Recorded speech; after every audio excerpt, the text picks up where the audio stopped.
Hello. Hello, everyone. Um, let's just start. Welcome to Master of Architecture in Emergent Technologies and Design final jury. Today here, for those of you who are watching us online and those of you who are here, welcome all. I'm Milad Shokatbakhsh, co-director of the program. I'm here with Michael Weinstock, founding director of the program, and a few distinguished jury members.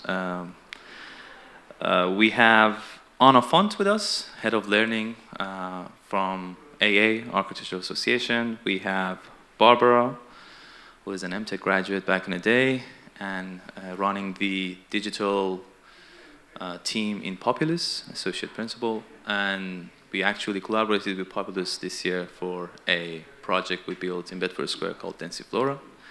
We also have Andre Martin from PLP partner and Laura Zertushi, partner from Foster & Partner, who is going to run our keynote lecture later this afternoon for those of you who are watching us online.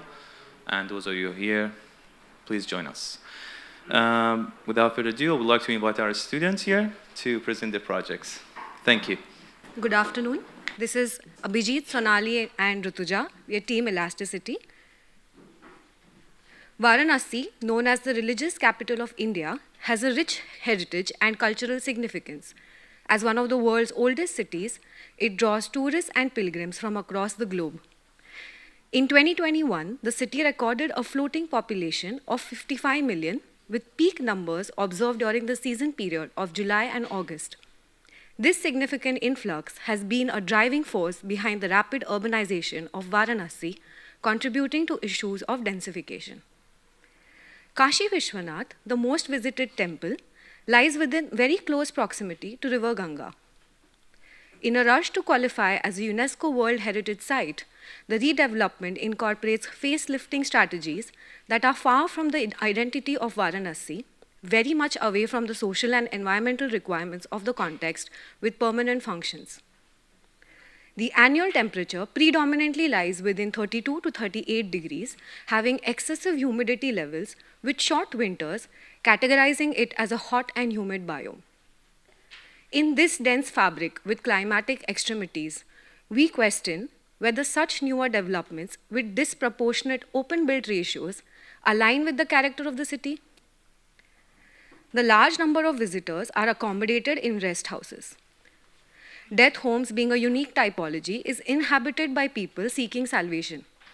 These typologies, however, have issues of environmental comfort and sanitation. Varanasi is best experienced on foot through its market streets.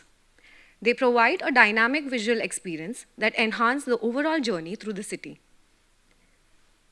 The project therefore explored rest houses as halt points in the MC phase and market typologies in the MRH phase. Moving on to site selection.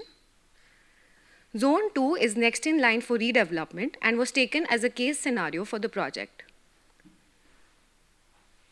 The fabric exhibits a hierarchy of road networks with primary roads and secondary roads that encompass mohallas. Certain points were identified as origin, others as destinations. Quantitative network analysis was conducted based on these points. Land parcels were ranked and overlapped to narrow down the search. Density and height variance was evaluated, and the shortlisted parcels were tested for environmental and visibility parameters to achieve a list of ranked sites, which were further developed using machine learning. The final shortlisted rest house sites were added as input data for the markets. The color grading represents the performance of each sub-parcel as determined by this network analysis. The patches were evaluated for overlaps in values, and one of the two highest ranking land parcels was chosen as the site. Various shops were mapped during the site visit to Varanasi by the team.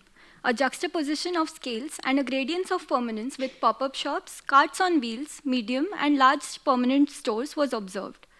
However, this coexistence has led to congestion due to lack of inclusion of small-scale commodities, creating urban disorganization. These often steal frontages and add to the congestion on the roads.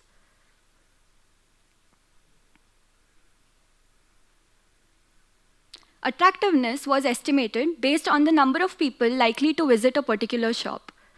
Wait time, being the estimated time spent by a visitor in a shop, was mapped along with the attractiveness for various categories of shops. For example, carts along the roads are highly attractive, but the crowd is fast moving. Therefore, it has very little wait time. Operational hours impact the attractiveness of the shop in this way.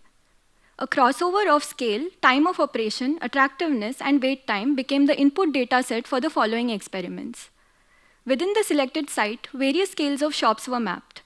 The shops classifying low in attractivity were assigned a pull force X, medium as 1.5x, and high as 3x. The varying topological connections were remapped as radii of circles, the larger radius showing high attractivity. This was conducted across morning, afternoon, and evening as demonstrated.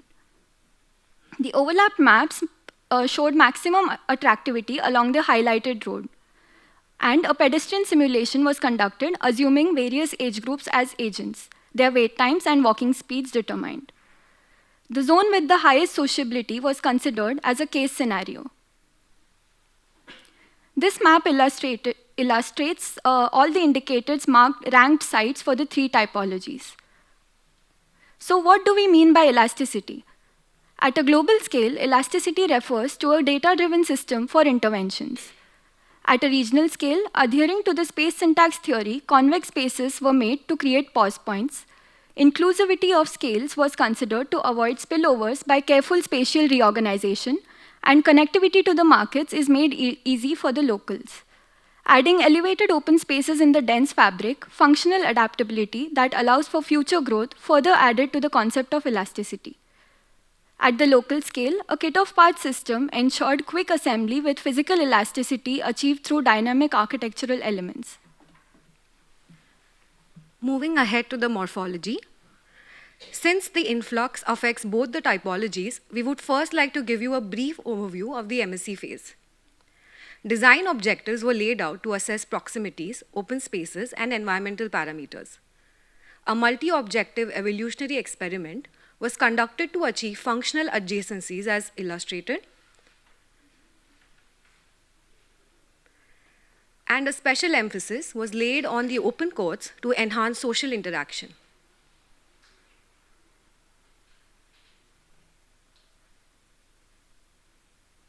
Optimized solutions were achieved through the evolutionary algorithm. The sequential simulation of the rest houses focused on a kit-off path system right from the cell level to the structural composition with facade panels consisting of doors and window panels,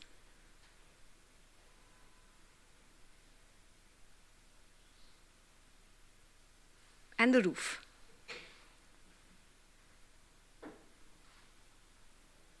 To conclude, the rest house achieved elasticity with its multiple open spaces, increasing interaction, blurring the boundaries with its context. Now moving on to the Emergent phase, exploring markets. The design objectives aimed at maximizing environmental and visibility parameters, as well as area available for expandability and walkable gullies. On the chosen site, a footpath of 1.8 meter was created and divided into intervals of 4 meters. To create concavity, to enhance visibility and reduce congestion. Existing data set of shops were considered for the experiment. Considering the smaller scale of shops, a 2 by 2 meter grid was employed. The large scale shops were placed first to cater to its area requirements and visibility. Now tracing back to the urban setting, pathways known as gullies consisting of the market led to the river, creating a thoroughfare within the dense fabric. This was used as a basis to create a shortest walk to form gullies for permeability relating back to the human scale. A recursive logic was deployed for clash management during the placement of the remaining medium and small scale shops. 20% area was added to the existing dataset to achieve an aggregation of the varied scales. The highlighted zones were the cells classified for expansion. The existing non-market function was rehabilitated as a part of the intervention.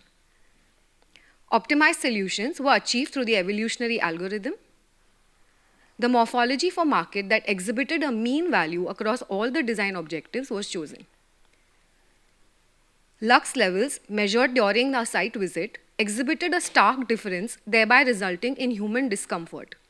The experiment achieves a lower difference in values for both compacted and expanded states. Being abundantly available, materials like loam and timber were considered. The composition consisted of sand, silt, and clay with natural stabilizers like lime, pozzolana, barley straw, and sugarcane bagasse. The highlighted samples were tested for compression. The ones with barley and sugarcane performed the best. Panels were created by ramming. They were subjected to thermal tests, which resulted in a difference of 1 degree Celsius, qualifying both. Following is the achieved composition to make panels to support adaptability and ease of construction, while timber was used in the form of glulam as framework. Coming back to markets, the number of accessible sites for these small commodities was analyzed, referring to Bill Here's theory. These modulations were created to explore adaptability and expandability within the market typology. Faces adjacent to the gullies were assigned panels that allowed access to the shops. Catering to the organic need, panels were designed with chajjas for shading, jali for ventilation, and pivotable ledges for showcasing commodities.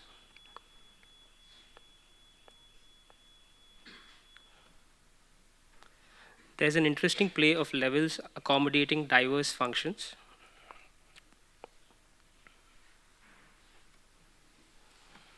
Encroachment is an issue that causes congestion, which was addressed in the form of expandability. From the expandable cells, collinear faces were chosen to maximize expandability in medium and large-scale shops using this catalog of panel options. The panel type allows for self-expansion of the parent function. The panel type is illustrated for a large-scale antique shop in this visual. The same can also be used for a medium-scale restaurant.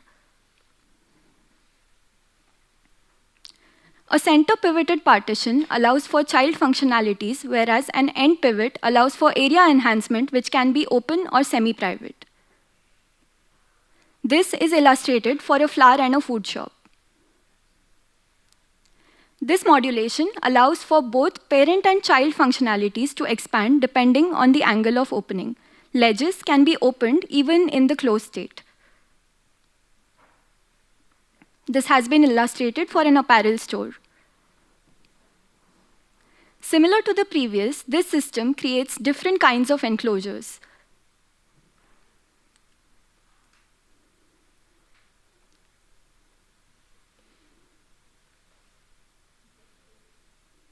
The balance expandable faces were assigned pivoting panels and chajjas to house child functions. For example, a restaurant could house an ice cream shop as a child function, as demonstrated. Unlike conventional approaches that disregard hawkers, the project creates inclusivity with shaded designated spaces. Spaces for hawkers to come and go.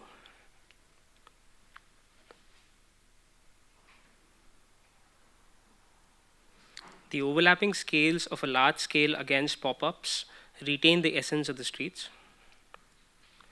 The overall aggregation demonstrates a dynamic array of functions. The contracted state of the market gives back to the city in the form of public open spaces. The play of levels shown in the image relates to the stepped landscape along the riverfront, enhancing social interaction, thereby retaining the essence of the city.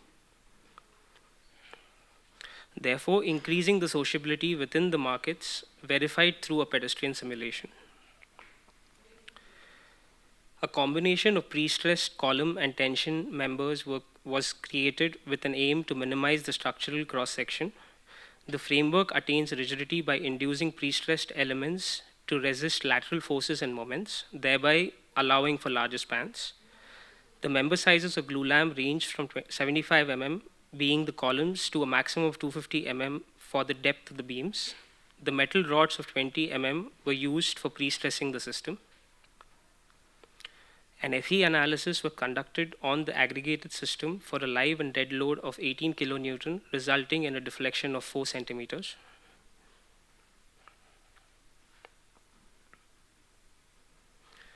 This is the overall achieved catalog for the rest house and the market typology. In this way, the project explores elasticity through adaptability within the hot points and experiential markets through dynamism while maintaining the cultural identity of Varanasi. Thank you.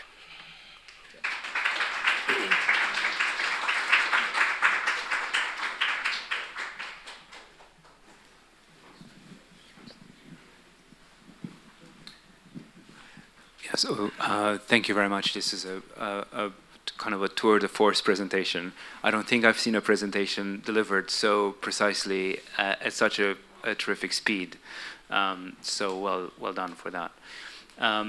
It's clearly a very, very compelling project, and it's a project that, without a doubt, was arrived at through a series of very measured and very considered chapters of analysis, both at a site selection level and then at the optimization, both at the urban scale and also at the retail scale as well. I think for me, the architecture is also very beguiling as well. It does look like what it says on this slide. It's a building that's dynamic, and it's a series of buildings.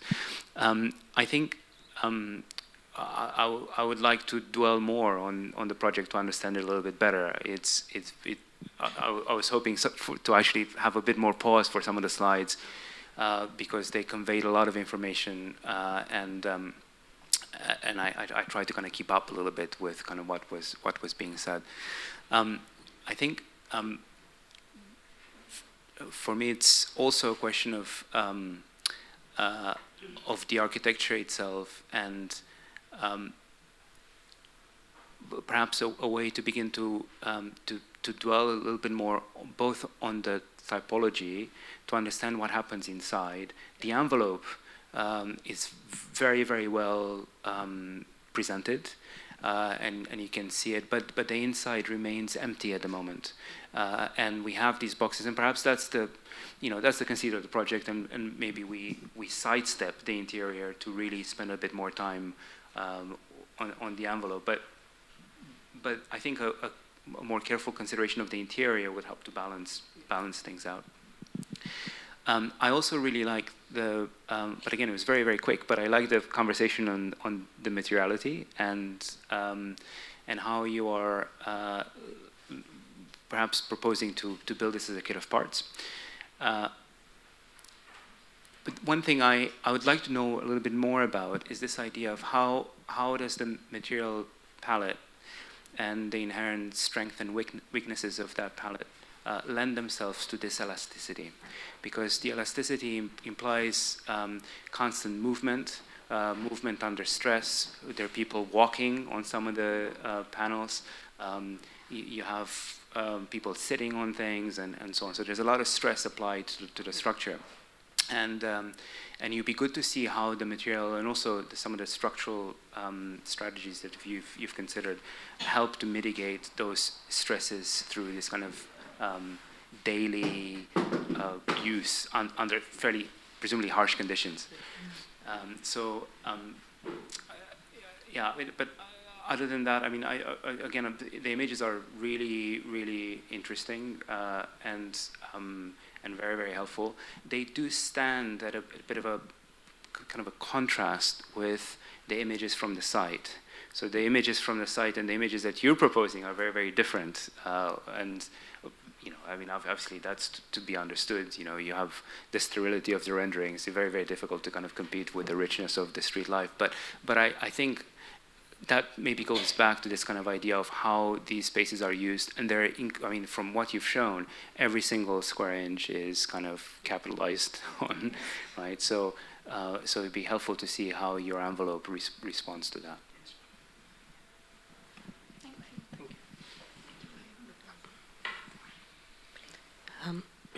Thank. Are they responding? If they want to respond, yes. I would like to know. Yeah. Please. You have a lot to say, please. Yeah. Thank you for your question. Pertaining to the interior space planning, we have prepared some layouts, and that's how we even consider the outer dimensions of the block if we are considering. So in terms of a shop, we considered the generalized spatial needs of retail stores and grocery stores and created a language that fits in and can be, it can be used up for all the categories of the shops. And one more point was that since it's like almost like a built to suit space, because the retailers come and go over a period of like 6 months or 3 months, so the outer envelope was strategically designed in such a way that the interiors can flow in and move out and can be used. So even in the pamphlet that's given, there are some layouts that are highlighted in detail of some of the units. So yeah. Yeah. Yes. Yes. Yeah. Yeah.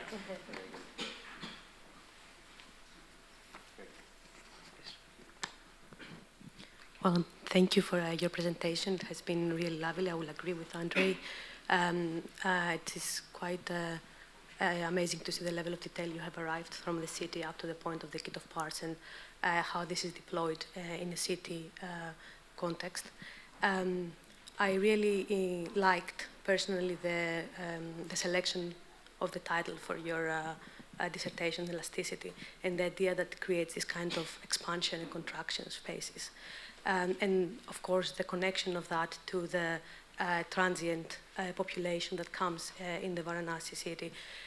What I was expecting, or I would imagine, like the next step would be, is how this kind of module or kind of vision that you have for one specific site would be scaled to a much more bigger space of the city. And what I understand from what you have shown is that this kind of expansion and retraction of the space is actually happening in a daily basis, right? Like you close and open this. But how does this apply to the transient population that comes in a seasonal base, as you said? So what is the difference that happens in the city level when we have the high season, and how that changes and retracts when it's the low season? Do we have like storing of these spaces? Is something that the people take out?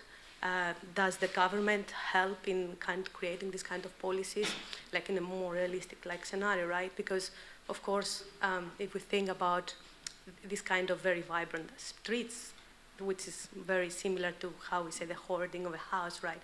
We just keep accumulating and just over the top adding and adding places. So I can see very well how the expansion can work, but how that retraction happens. It's what I would imagine would be the challenge, and how you have thought about that would be interesting to know. Thank you for your question. To answer the first question about scalability of the project, so we created a ranking system in the site selection process, which helps us in understanding which site we go and intervene first. This goes back into the network and gives it a feedback. So it's a feedback loop, and the network's betweenness, closeness, centralities are affected to give us the next site for intervention. Then using machine learning, the artificial neural network algorithm, we design the next intervention. This is to answer the first question. To answer your question about the expandability, currently there are no policies in the country to accommodate this transient need. So what ends up happening, the video that we demonstrated, is all the shops expand onto the roads, which add to the congestion. So if you look closely into the expansion panels that we have created, there is a hierarchy of single panel, double panel, etc.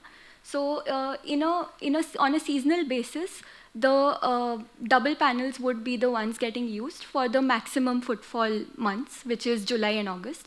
And on a daily basis, the single expansion would cater to the transient needs from morning to evening. So there's a hierarchy even in the expansion panels, the kit of parts that we have proposed. And over the years, as the demands of the shops, if the function of the shop changes, the kit of parts is a quick fabrication, has a very quick fabrication system, So the entire panel can be replaced with another mechanism in case the commodity itself changes in terms of function. So that's how we have taken it into consideration. If I may add, the expandability part in the proposal caters to a space that is shareable between the shops. So typically what happens is in the seasonal period, smaller shops flood up in front of the original shops and create congestion.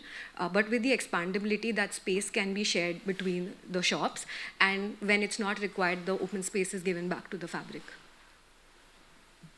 Great, thank you. Hi, guys.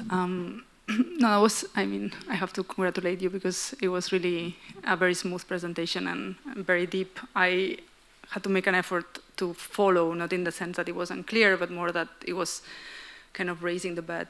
My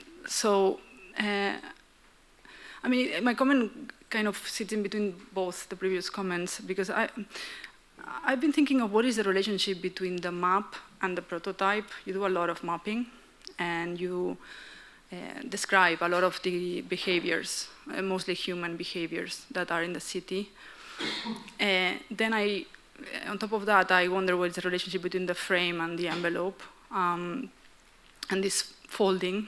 And for me, I was thinking now, and I don't know what you think, that somehow links to a question of the generic and the cited, because this has a certain genericness, and I think that's part of the first comment. That's why I wanted to hear your answer as well about the quite generic layouts. Generic in the sense that they could be any place. They are like programmatically driven.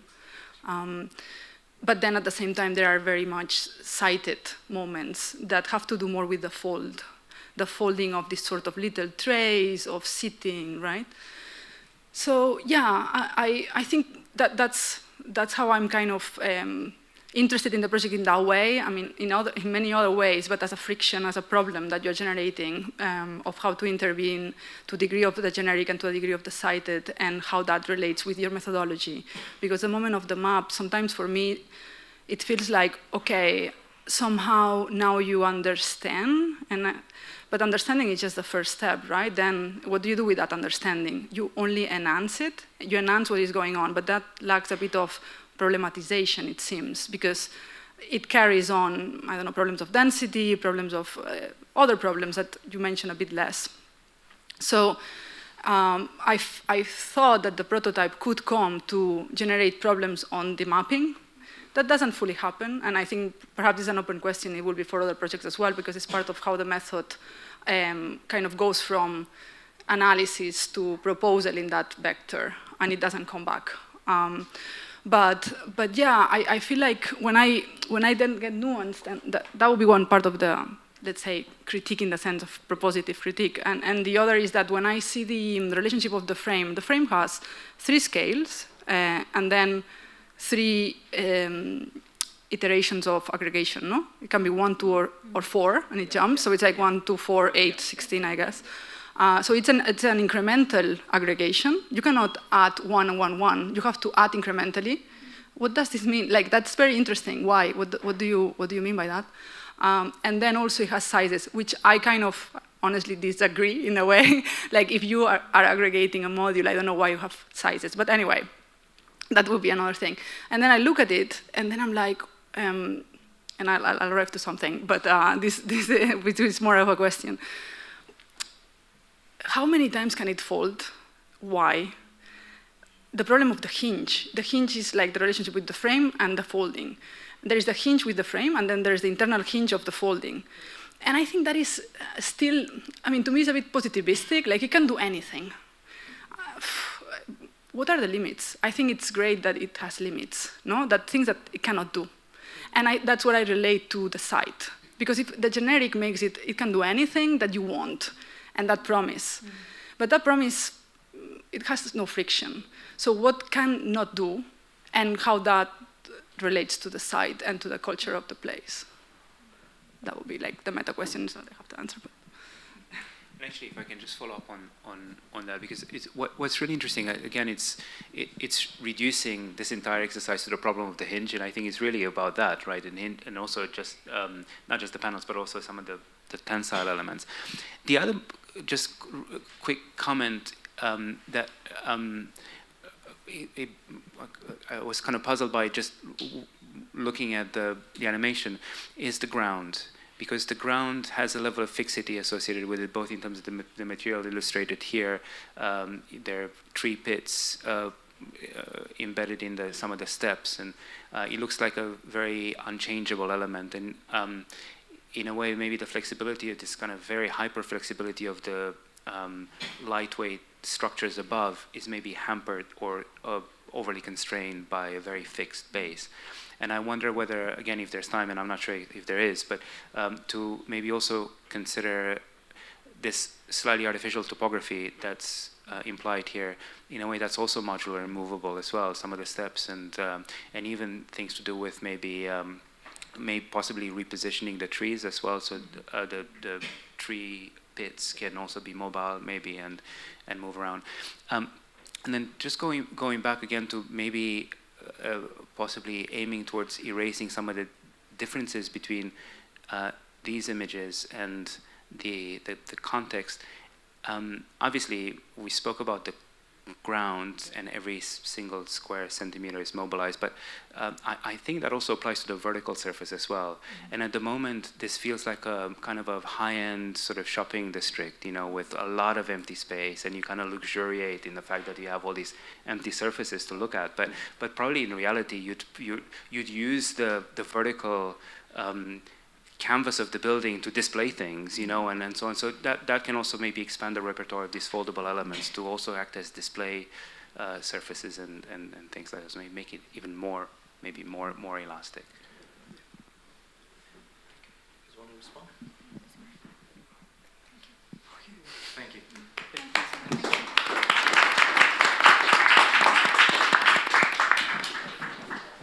Good afternoon, everyone. I'm Mayseri Marouf, and this is Ashnani Gandhi. Our project is located in Palestine, in the Gaza Strip. The ongoing war has triggered a domino effect of ecological devastation, threatening both the survival of its people and the environment. The city depends on the aquifer as its main source of water, catering to both human needs and agriculture processes. Reduced rainfall due to climate change and excessive groundwater extraction has put pressure on the aquifer, resulting in water shortage and seawater intrusion. The water currently available isn't sufficient for basic human needs, and 97% was unfit for human consumption due to decades of untreated wastewater as a result of damaged infrastructure. According to the UN Environment Programme, approximately 60% of Gaza's wastewater treatment facilities, 70% of its agricultural land, and 45% of greenhouse structures have been destroyed. With an alarming rate of agricultural land devastation and infrastructural systems collapse, there is clearly an ecological emergency expected to persist for generations. So how do we then imagine the future of Gaza? Wadi Gaza is an essential seasonal river that recharges Gaza's coastal aquifer. To address the challenges of degraded water quality and soil health, the UNDP proposed a master plan in 2019 for rehabilitation. However, the approach adopted emphasized the clear separation of the community between essential infrastructure services and ecological restoration efforts. Ground Up proposes a new infrastructure design approach prioritizing ecosystem regeneration to connect between users and the environment. Placemaking in design becomes an essential strategy for a future where the lines between infrastructure and the environment come blurred as part of an ecological system. Gaza's recovery depends on restoring the ecosystem. In the 30th year of the rehabilitation timeline, the MSC phase proposed a wastewater and soil treatment facility while reinforcing communal programs. The assessment of the everyday water deficit required 2 treatment plants on site and wetland construction for rehabilitation. Rehabilitation of the soil land looked at a 5-year cleaning plan of the facility generation area. The design integrates constructed wetlands, wastewater treatment facility with composting processes, creating a system that feeds off one another. As the problem requires a regenerative design, we look into three main strategies to propose a whole ecological system with participatory design as an anchor for integrating natural systems and systematic approach. The urban networks were designed to allocate wetlands based on natural terrain and water flow, optimizing the underground wastewater system to support them. The wetland experiment focused on finding the ideal wetland size and the location based on water flow patterns. The goal was to capture stormwater and direct treated wastewater to recharge the valley and aquifer by considering rainfall, elevation, slope, and runoff, placing wetlands in low-lying, non-residential areas. Rehabilitation of the soil for destructed land is proposed through composting. 14 empty plots along the Wadi are allocated for wastewater treatment plant, composting, agriculture, and power facilities, with their specific locations determined at the master plan level. New facility of wastewater treatment plant and composting is chosen to work at for this phase. An assessment of Gaza's vernacular architecture identified loam as the primary material, enhanced by the addition of stabilizers and additives for improved performance. The project uses the abundant but underutilized date palm fibers to improve loam's adhesion and strength. Magnesium oxide, a natural stabilizer from desalination brine, hardens the mixture by absorbing CO2, making it a carbon-negative solution. 4 experiments were conducted to determine the optimal ratio and strength of the material, each identifying the most effective combination of binding agents for the subsequent test. The goal was to make the material water resistant, reduce the decay of date palm fibers, and make it great in compression. The test revealed that the material could achieve a compressive strength of 1.05 MPa. A double-layered brick with curved edges was designed using the material, featuring a 50-50 overhang that enhanced structural efficiency and load-bearing capacity. Benefiting from the material's compressive strength, catenary arches are used to efficiently manage forces through the natural gravity curvature.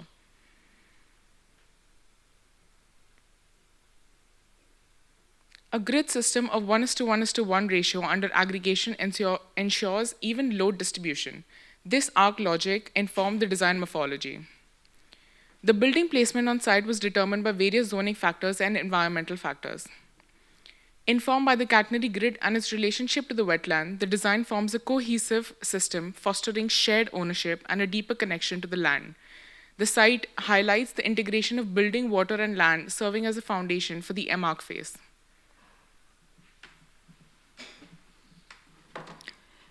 A 30-year rehabilitation timeline is broken into 5 phases. Phase 1 focuses on establishing development zones for agricultural processes to suffice the vegetable intake and 50% of the required water supply to the nearby camps. Phase 2 involves constructing the greenhouses, amenities, and establishing the water system. Phase 3 includes constructing the souk, or the marketplace, and the communal typologies after the rubble is cleared. Phase 4 includes expanding the souk and agricultural infrastructure across the development zones. Phase 5 involves constructing large infrastructural facilities, uniting all systems while fostering placemaking. This phase integrates composting and wastewater systems with rehabilitation of damaged agricultural lands through solar stills, greenhouses, and a souk, linking agricultural rehabilitation with community activities over the 30-year timeline. The assessment of freshwater deficits from the camps along the Wadi has been mapped for a 30-year plan. Food imports provide 0.43 kg per person, far below the required 250 kg annually. To close this gap, production will focus on greenhouses and restoring the destroyed agricultural plots. To address the food deficit, a 30-year composting plan will restore soil. The regenerative design of this phase connects the community to the natural system through the integration of a souk incorporating microclimate features. Zooming into system design, the souk, or marketplace, is a central hub commonly found in the Levant, which acts as an economic and social spine connecting neighborhoods. Environmentally, it functions as a microclimate with narrow pathways and high structures, providing ventilation and shade. Economically, it supports livelihoods, enabling farmers and merchants to trade goods. Socially, it is a vibrant gathering space with recreational, educational, and religious hubs. Architecturally, its barrel vaults, traditionally made from stones or mud bricks, ensure durability, thermal regulation, and rainwater management. To create a microclimate in the souk, the ratio of building height to souk width is evaluated. Balancing sunlight, shading, and optimal human comfort temperature, a 1:1 ratio is determined to be the most effective. Rooted in regenerative design, this project unites ecology, economy, community, and well-being for a sustainable future. The site was allocated with 50% of agricultural lands and 50% for building areas, of which the majority was dedicated to agricultural infrastructure and amenities, while the remaining 30% served community functions. To address these functions, the damaged agricultural plots along the Wadi are evaluated based on key parameters to initiate a rehabilitation phased development strategy over a 30-year period. The development zone with the highest rating based on the criteria is chosen for further detailed planning. The site was evaluated for erosion zone and connectivity, with provisions for future souk expansion. The design prioritized walkability, creating 3 different plazas integrated with retention ponds, size for rainwater, and 1/3 of the solar still water to support the microclimate. To create the souk microclimate, typologies were designed with courtyards as key elements, guiding their form-finding processes. The first experiment tested 3 different shapes for the courtyard. The second experiment tested height variations of wide rectangular courtyard with the varied height configurations. And the third experiment tested aggregated courtyards applying height variations at scale. The fourth experiment tested pathway with variations with height configurations. And the analysis concluded that varied height courtyards with uniform pathways widths deliver optimal thermal comfort, ventilation, and passive cooling, creating dynamic, comfortable spaces that harmonize with the souk's microclimate. Participatory design deals with the process of rebuilding. Vernacular architecture inspires the use of different vaults, mainly barrel vaults, benefiting from loam compressive nature. To assess this curvature, we analyze using FAA 3 arch types. The 1:2 arch proved best, offering the necessary height for 2 floors. Barrel and catenary vaults paired with cubes were designed for diverse needs, forming varied typologies around a sunken courtyard. Barrel vaults were chosen for easy construction, community involvement, and reduced scaffolding. The kit of parts approach enables diverse functions through modular aggregations, adapting to the unique spatial needs of educational, recreational, religious, souk, and the farmers' typologies. To generate varied typologies, multi-objective optimizations were conducted with the primary goal of creating a microclimate within the sunken courtyard. Modules for each of the 5 typologies were selected from the catalog based on predefined spatial requirements and aggregated to optimize the microclimate. The 2 best-performing phenotypes were analyzed using CFD to assess and optimize the airflow within the courtyards.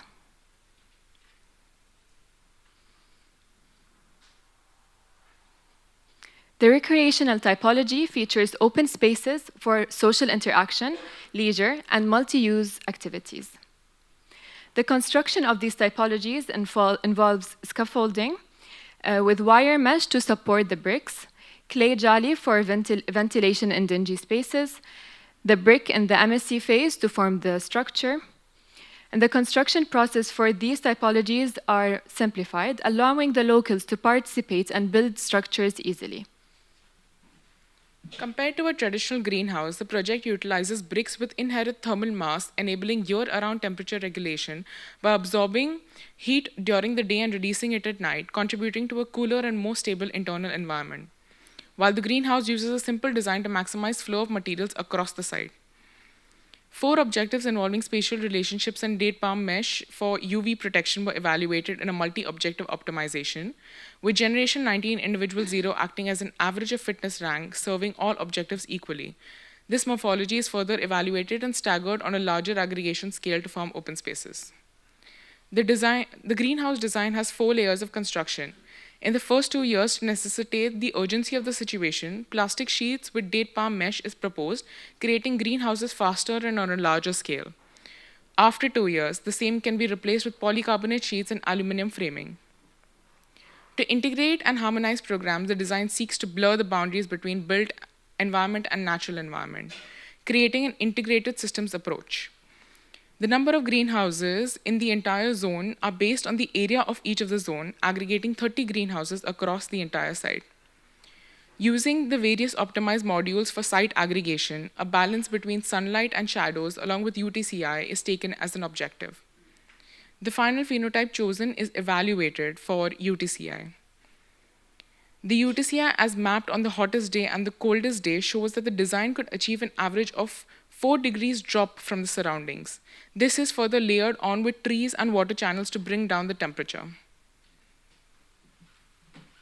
Zooming in on the natural system, a wastewater network experiment was conducted to collect wastewater from nearby areas.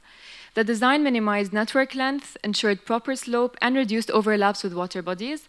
A differential growth algorithm optimized connections between input sources and treatment zones.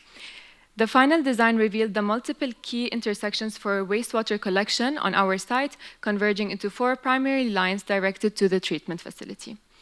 The water channel network directs water flow from solar stills to souk channels into retention ponds and finally into the wetlands, recharging the aquifer. This ensures seamless connectivity, prevents stagnation, and enhances cooling by transversing open communal spaces supporting passive cooling strategies. The design prioritized minimizing channel length, maximizing intersections with water supply, and reducing segmentation. The network was generated using the Fusion Limited Aggregation algorithm applied within the development zone. The chosen phenotype excelled in performance, offering the highest connectivity. The render illustrates the integration of systems across the site, showcasing inner channels near the greenhouses, channels within the souk, a central retention pond, and the wetland, creating a cohesive environment. Public programs in relation to the greenhouse foster a sense of ownership and educational opportunities. The central souk fosters placemaking, supporting farmers and driving economic growth. The MARC phase concluded with 1 development zone as a model for the other phases to grow with MSC and close this rehabilitation loop. The 2 systems across connect through water systems design, cleaning and distributing water for various functions feeding the aquifer, generating rehabilitation along various different scales of the project. Thank you.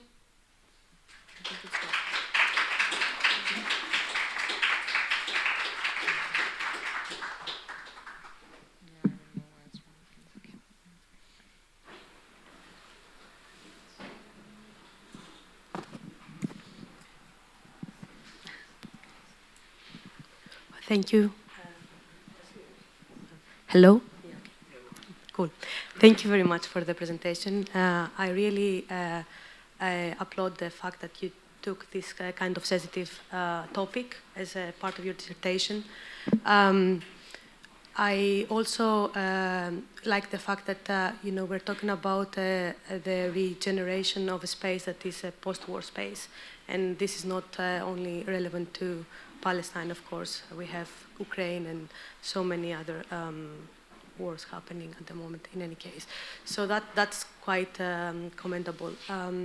I also liked, I liked something that I wanted to ask, to pose it as a question to you, if it is a form of a statement, because essentially you selected this kind of site and you rehabilitated, focusing on the ecological impact that the war had in this space. And when we're talking about a city, of course, we're talking about the palimpseston of different layers of history within the city. And my understanding, and you can correct me if I'm wrong, you're following a tabula rasa approach, where apart from, of course, some levels of construction and morphologies that you bring back into the space, you treat it as a completely new space where you're trying to create this kind of ecological paradigm with that kind of closed loop of how this can be self-serving cityscape.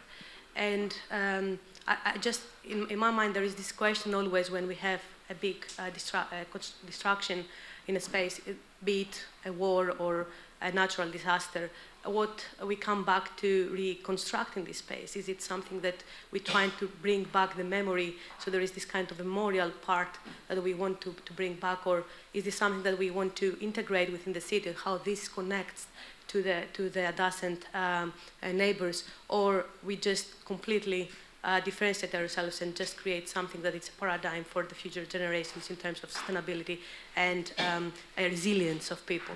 So, and I wanted to understand your take on this and how you approach this space from the very beginning. And the other thing I wanted to understand is my understanding is that you're showing this kind of closed loop of a feedback system with the water retention in the wetlands, and that then connects to the aquifer that is underground, and that feedback loop just maintains itself. But where is the people? Do the people of this space, they form this kind of agricultural community, have to maintain it? And what do they have to do? Like, is there something that they have to, how do they know what to do and make sure that this is maintained through time? Like, is something, you mentioned phasing, of course, but what other kind of parameters is there that ensures that this actually system is a closed loop system? Yeah, that was the first part. Thanks. Yeah. Regarding your first question, actually from the beginning, we made sure to get all the data we can get, all the maps, to map out what has been destructed, so that we don't say that everything is constructed and we're just gonna copy and paste this project along the wadi. So from the site selection, we mapped which areas could be the most damaged. We took the site from there through our site selection, and then we tried to connect it with the camps using the wastewater networks and the water networks. So I wouldn't say it is a copy-cut project. It is more of we tried our best to map what destruction happened and reply or respond in the best way possible, using, of course, the soil. So we didn't bring concrete, or we didn't use these imported materials. We tried our best to create this material which uses the local, all locally sourced materials, which is the fiber from the palm fronds or the loam, etc., in order to make it a more in-place project rather than a pasted project, let's say. And just to add on to that, so these lands are already destroyed agricultural lands that had residential buildings on top of it. So when it came to the site selection, like the choosing of it as well, it's not that we are making something completely new, but it's where you are taking what people really require and need, like spaces for the souk, where they can come and interact with each other, because this is something in Gaza that's really integrated to their core. They need community spaces, and they need spaces where they can come. So using this idea, that is what we are putting it on here into the project and trying to foster that. Thank you. Just to mention, of course, I find it that it's a great statement to say that in a post-war community, what we're focusing on is the ecological part of it and how we can create this kind of ecological resilience that creates the starting point for the generations to come. So I thought it's actually quite strong, and that's what I wanted to ask as a part of your statement here.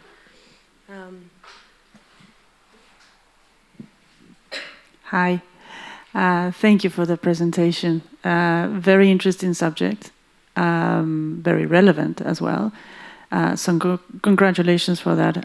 It was very nice to see. I agree with all the comments already made. I think focusing on the ecological side of things, especially when it comes to a very sensitive subject. And the first thing, if I'm honest, that popped into my mind is the social aspect of your project. And I realized that it's all about selecting the best site, constructability. I really like the idea on how you thought through the phasing on what can be done, before then later on. But I think it makes me wonder, how does this brings, there was a mention of urban memory. But urban memory can bring nice memories and not so nice memories, right?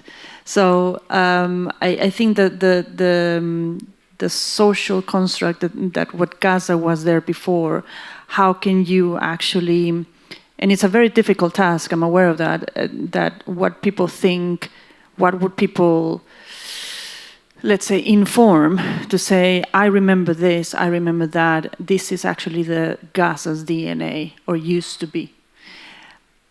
Do I want it back again? Do I want to relive that memory in the building, in a new built environment, or I don't want to relive it because? So I think that social aspect, for me, it would have been really nice to reflect that. Within the constructability in your solutions of this modular concave of the material, etc., which I thought it was quite clever. I did have the same reaction to say, well, it all looks a little bit too new in tabula rasa. And also, you're creating something new, but because it reminds me of the social aspects, I see this image and it all looks repetition to me, in terms of maybe if you want to bring that character, you spoke about a souk, right? And which is great, but at the same time, a souk is a typology, is a place to be, to encounter, to create community. But at the same time, there is, people need to live there. People need to do other things, how they raise their children, or how they do the agriculture, urban farming in their own state. So there's other things happening.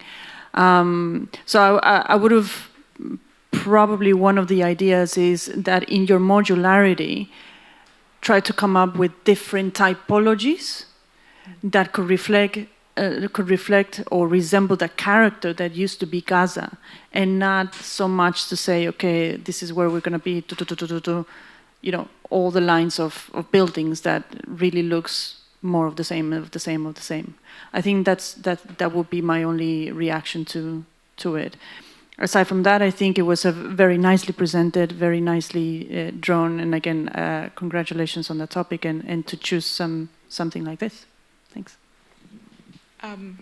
Sorry, just to reply. Yes, of course. So I think we may have missed out on presenting it more deeply, but on the site itself, we have thought very deeply about what are the different programs that are going to be integrated. So it's not only the souk as one of the typology, but we are trying to get in recreational, educational, prayer, and even private typologies for the farmers within itself. As a part of, let's say, the site aggregation strategy, it was more that you want to bring in people, like you want to foster economic and farmer growth both together, which involved adding on more souk typologies, which is why it must look like, yes, there is some repetition. But yes, in terms of the aggregation, we have thought of typologies where people can come in on a daily basis and not somewhere where people can stay, let's say. But the greenhouse and the farmer typologies are something that help the farmers itself, and that's how the integration of the farmer with the people and the different typologies come together. I can also add one more thing. The use of those modules and aggregating them in different typologies is mainly because of the ease of construction, because we're speaking, let's say, 1 to 8 years after the war. So we would need a fast plan, fast action, something that people would be able to build in a quick manner. So this is why we stuck to those modules. Thank you. Sorry, just to top up on this discussion right now, I wanted to mention something I saw in your presentation, and I assume potentially would be something like the next step of exploration is the participatory design you mentioned, which would help, of course, apart from the community engagement, to make the people feel again that this space is theirs, and how that participatory design happens. And from what Laura says as well, you give this kind of typology and you let the people decide how they want to develop it. And of course, if it ends up to some repetition, that may be, but normally it would be quite more organical in the end. So that's something that you can think about, like that, how that participatory design actually happens in reality, in that sense. I can answer this. In the MSc phase, we actually developed an app where people would be able to know what to mix, what is the mixture, how to mix it, what are the percentages, and then be able to construct the block that you can see there. So it was an app full of all the details that a normal person, not necessarily a builder, would need to form the overall morphology. Yeah, so I would like to also congratulate you for the topic and the focus of your project, and also for the ambition and the vision and what you are suggesting, because I think that one of the elements that I find incredibly moving in a way, it's actually not so much about the architecture, but the planning strategy that the architecture is built upon, and that's the sort of invisible layer that's hinted at. And it has to do with planning, fundamentally, and it has to do with safeguarding the Wadi network as this kind of sacrosanct public good for the region. And you can only build what you're suggesting on the basis of a very, very robust planning framework that facilitates that and safeguards the Wadi network. And I think that's also a conversation around what's not shown here, which is the kind of incredible density of Gaza, where every single, again, like in the previous project, every single square centimeter has to be utilized, you know. And again, here we have this kind of Eden-like situation where we can really enjoy the open spaces and so on. But having said that, I think to me, it's the planning element that talks about this kind of strategic approach that goes hand in hand with the phasing as well, because the planning has to also be dynamic, because it has to facilitate the various stages of the delivery of this project. First, with presumably a focus more on the agriculture, then on a focus on possibly the maturing of the industry that then can result in the production of the palm fibers at such sufficient scale that it can then be constructed again throughout the Wadi network. And so again, I found the phasing conversation very, very appealing. And I would like to hear more about how the planning strategy goes hand in hand with that. On the question of reclaiming what's there, again, looking at the ground and looking at some of the hidden elements that maybe have to do with stabilizing the Wadi. So the Wadi obviously is a very, again, very elastic habitat. It floods, it's prone to erosion in some cases, it moves around. In some cases, perhaps it needs stabilizing to some degree. And as well as some of the surfaces that you're proposing here, presumably all of these elements are kind of prime candidates for reusing the rubble and some of the material on the side without moving it too far.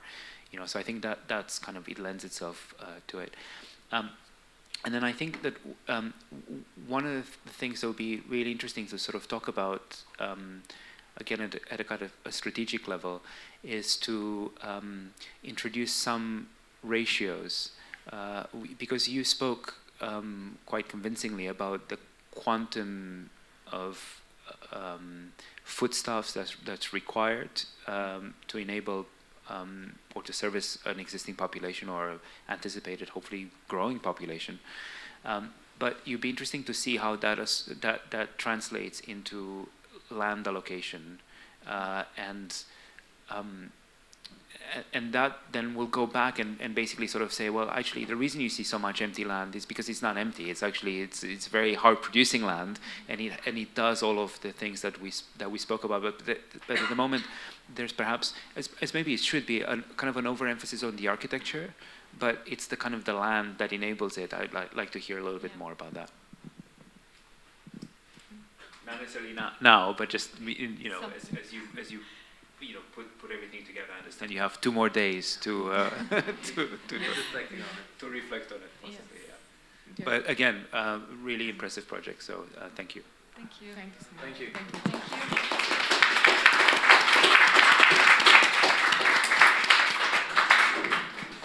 Good evening to everyone present here. I'm Samira and this is my teammate Akansha, and we'll be showcasing our project Shift. Situated in the Indo-Eurasian plate, Kathmandu is a capital city in Nepal. A city once adorned by rich cultural heritage, Kathmandu remains a vibrant embodiment of ancient traditions and timeless cultural expressions. Renowned for its historical monuments, intricacy, and profound spiritual significance, it is a living testament to centuries of craftsmanship and devotion. Yet, over the years, modern buildings have come to dominate the skyline, overshadowing the intricate and iconic Newari architecture that once stood proudly as a defining feature of Kathmandu's cultural identity.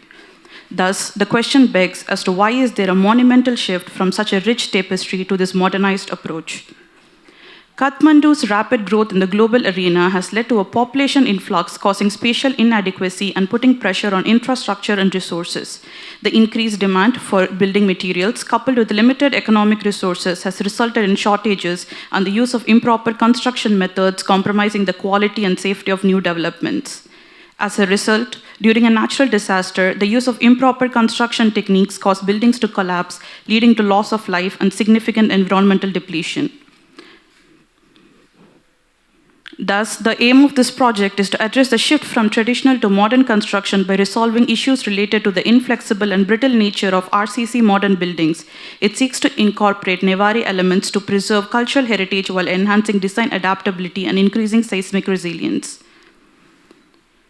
In social and cultural terms of Newari construction, it features a unique spatial arrangement with a clear hierarchy that distinguishes different spaces. This design reflects the cultural values of the community, wherein certain areas are reserved for specific social functions, and the layout emphasizes the relationship between family, neighbors, and the environment. The architecture is primarily defined by its clear spatial hierarchy, communal relationship, cultural symbolism, and sustainable practices. The next significant aspect to consider is structural resilience. Buildings collapse usually occurs because the P waves and S waves that occur during an earthquake cause lateral shifts, making a typical storied building without a lateral support open to horizontal movement. Conventionally, diagonal bracings are added to minimize these lateral load deformations, which effectively distributes the energy evenly, leading to lower displacements. Thus, the study explores the question, how can the principles of a bracing system be applied to achieve effective load distribution? The research led to the marching cubes algorithm, which uses a combination of isosurfacing and constraint solving to let encode designs into environmental build. We propose to use the core functionality of the MC algorithm to create architectural structures from the isosurfaces it generates based on a scalar field. Utilizing the algorithm primarily focuses on optimizing load distribution by addressing stress points, enhancing spatial and material efficiency, aiming to reduce the overall load and improve structural stability. Furthermore, the process enhances rebuilding efforts by incorporating modularity, allowing for easier assembly and disassembly, and utilizes a kit of parts approach, which promotes adaptability and flexibility, enabling structures to be easily reconfigured or repaired as needed. Moving into the site, based on a thorough literature review, 5 potential sites were identified as suitable for future development, each selected for its strategic location aligning with the project goals. These settlements were then overlaid on a series of environmental maps to assess risk. This aided in understanding the position of the site in relation to liquefaction susceptibility, which is one of the primary hazards related to the seismic events.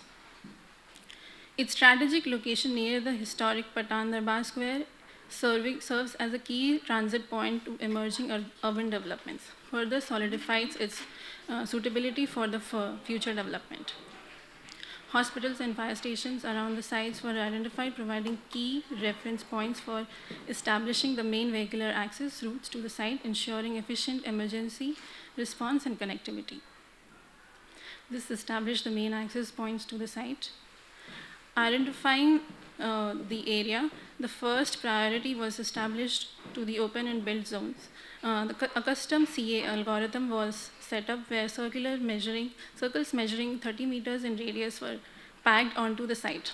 This was kept in line with the rules of maintaining the minimum distance for evacuation zones to be placed near the buildings. 5 objectives were identified to create an urban layout prioritizing a balanced hierarchy of open and built spaces, with the aim of obtaining clear evacuation routes. The design experiment began by delineating the site boundary and allocating setbacks 27,000 square meters along the river edge. This approach ensures construction avoiding the loose soil unsuitable for construction. The final layout was selected prioritizing the shortest path efficient for connectivity, followed by optimizing the built to open space ratio for functionality and balance between open and built. A pedestrian simulation was conducted as part of network experiment to identify the most efficient routes leading to the main access roads and evacuation areas. This analysis informed the layouts, designing and prioritizing connectivity while enhancing overall site functionality. Network analysis was done to identify the final access route. The analysis informed the final layout, defining the primary pedestrian evacuation routes, vehicular networks. Secondary pedestrian pathways were then integrated to enhance the connectivity and accessibility across the site. Moving on to the morphology, the experiment focuses on achieving the built area footprint of the existing Nara Devi and maximizing global connectivity for redundancy and optimizing surface area volume ratio for thermal efficiency. The experiment was run utilizing the same rules of cellular automata, with the primary genes being the survival and death of neighboring cells. And the chosen individual was further rationalized to establish a clear relevance to the design, like culling voxels on open areas and culling voxels which were on uniform areas to increase thermal efficiency.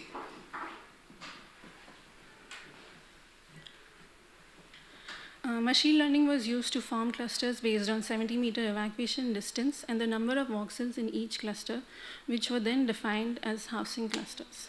This data-driven approach enabled a systematic and efficient layout. The clusters are designed to be developed in phases, allowing for the accommodation of existing residents while maintaining flexibility for future growth. This phased approach ensures that the development can expand progressively, minimizing disruption to current residents and providing a framework for future urban expansion. Going more into the cluster, the cluster was further segregated into smaller blocks with the evacuation distance of 30 meters from the core, establishing a hierarchy of spaces from collection area to evacuation area, where the center core with the left cores will act as the collection area opening to bigger evacuation zones. Voxels surrounding the courtyards were designated as the main access corridors, facilitating movement within the cluster. The point along the opposite edges was selected for vertical connection, leading to the installation of 2 sets of staircases, ensuring efficient circulation and connectivity between levels. This approach defined the final access corridors and staircases, with the staircases opening into active communal spaces for everyday use. Marching cube Marching cubes were applied to achieve habitable spaces to generate the corresponding volumes. This technique allowed the precise extraction of 3D forms, helping to visualize refined spatial configurations of the habitable units. This process provides the overall spatial and massing configuration, allowing for the clear representation of volumes and their arrangement within the site. Building further into the block was organized into commercial, communal, residential, buffer, and service spaces inspired by traditional Newari housing principles, ensuring a functional and culturally relevant layout. This approach ensures a harmonious blend of functionality and cultural relevance and community-oriented design, creating a balanced environment that respects local tradition while addressing modern needs. Marching cubes were applied to the divided voxels according to the program development, resulting in the final framework and that defined the spatial organization and the structure. The connecting edges of the surfaces were used as structural framework. Additionally, the experiment involved applying a horizontal force to evaluate performance of the structure, specifically in terms of minimal displacement, reduced loads on the hardwood framework. This helped identify the most efficient design for stability and strength. The varying parameters in the experiment was the cross-section, which was adjusted to assess its impact on the overall structural performance. The best performing was identified as 200 mm. Moving into the units, abstracting the principles of Newari House, compactness, hierarchy, and privacy, and addressing the current needs of adaptability, participatory, and user-centric design, a flexible housing module has been proposed, designed to evolve over time and accommodate the changing needs of its users, allowing for gradual expansion and adaptation.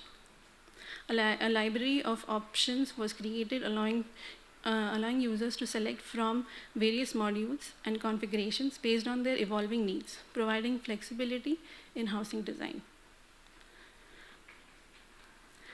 The addition of spaces is tackled by a kit of parts.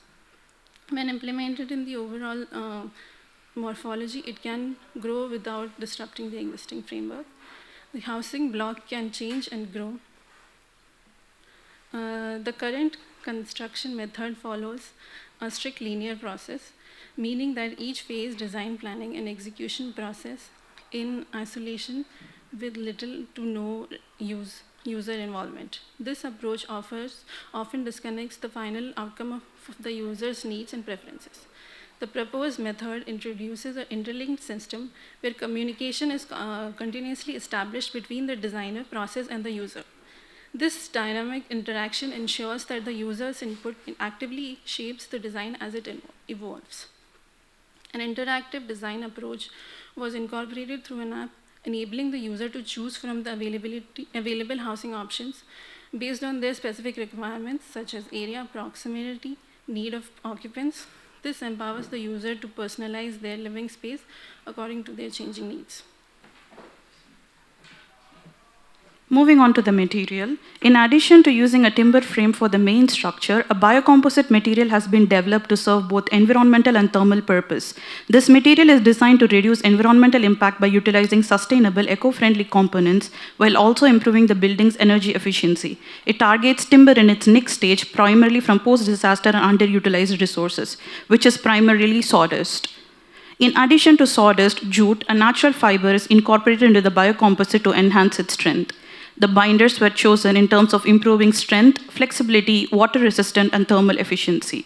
The binders were formulated in different ratios to achieve the final mixture. And the finalized mixture was tested in different scale at different stages, including compressive, flexural, water, and thermal tests. This developed material targets tikijia, a lattice window used in Newari architecture. The primary function of the tikijia is to achieve thermal comfort, allow natural light to enter, and maintain privacy. This was carried into the morphology by selecting surfaces exposed to more solar radiation. The experiment for the lattice structure focused on the principle of the Venturi effect, testing various sizes of openings to optimize airflow and temperature regulation. The final morphology was chosen on leveraging porosity, structural stability, thermal efficiency, and daylight analysis. At this stage, adaptivity is applied by using a lattice framework that attaches to the material with a clasp, allowing for flexible adjustments. The structure utilizes a kit of parts approach, offering flexibility in both assembly and disassembly. This approach enables quicker, more efficient, and structural building development, leveraging the advantages of prefabrication and advanced manufacturing techniques. The flexibility of the toolkit also makes customization easier, allowing for tailored solutions that meet specific needs and preferences. This diagram process covers the journey from material production in forest through prefabrication and design to assembly and finally to inhabitation, ensuring an efficient flow. In time of an earthquake, that process can be tracked back. Like in case of a partial collapse, the pre-identified components can be retrieved from prefabricated storage, replaced and reassembled, allowing for quick and efficient repairs. And in case of a complete collapse, the process restarts from the prefabrication to inhabitation. The proposed section showcases an interactive spaces for users inspired by the principles of Nevari architecture, but also caters to the ever-changing needs of the users. Overall, the built morphology achieved a spatial characteristics of a Nevari architecture, like spatial divisions of communal areas exposed to main street level, the windows overlooking street procession, thermal comfort produced by the atrium effect. The framework joinery is entirely wooden to avoid the risk of rusting commonly associated with metal joints, and a similar approach is followed for the external core staircase as well. Concluding, a post-disaster timeline has been established beginning from the moment the disaster strikes. The design incorporates efficient evacuation to open area, post-disaster risk, and structural assessments, followed by the stages of fabrication and construction, ensuring a systematic and efficient recovery process. Thank you.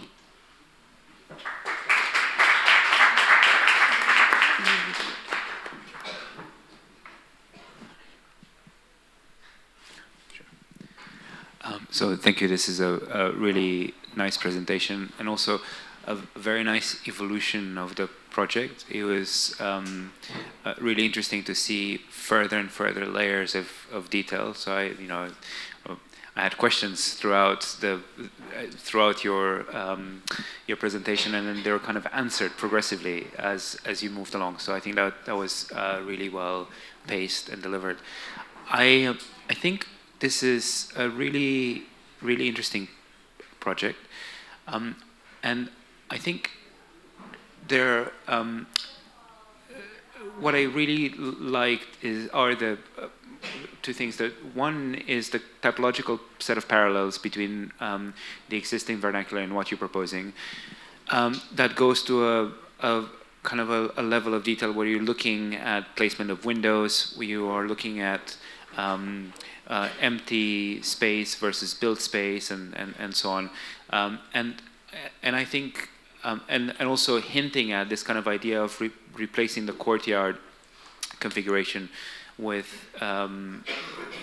perhaps a more contemporary iteration. One thing that I suppose would be interesting to hear more about is how that comparison, typological comparison, is also applied at the urban fabric level as well, because that's where we have kind of a bit of a jump at the moment, and the site is maybe seen just in and of itself.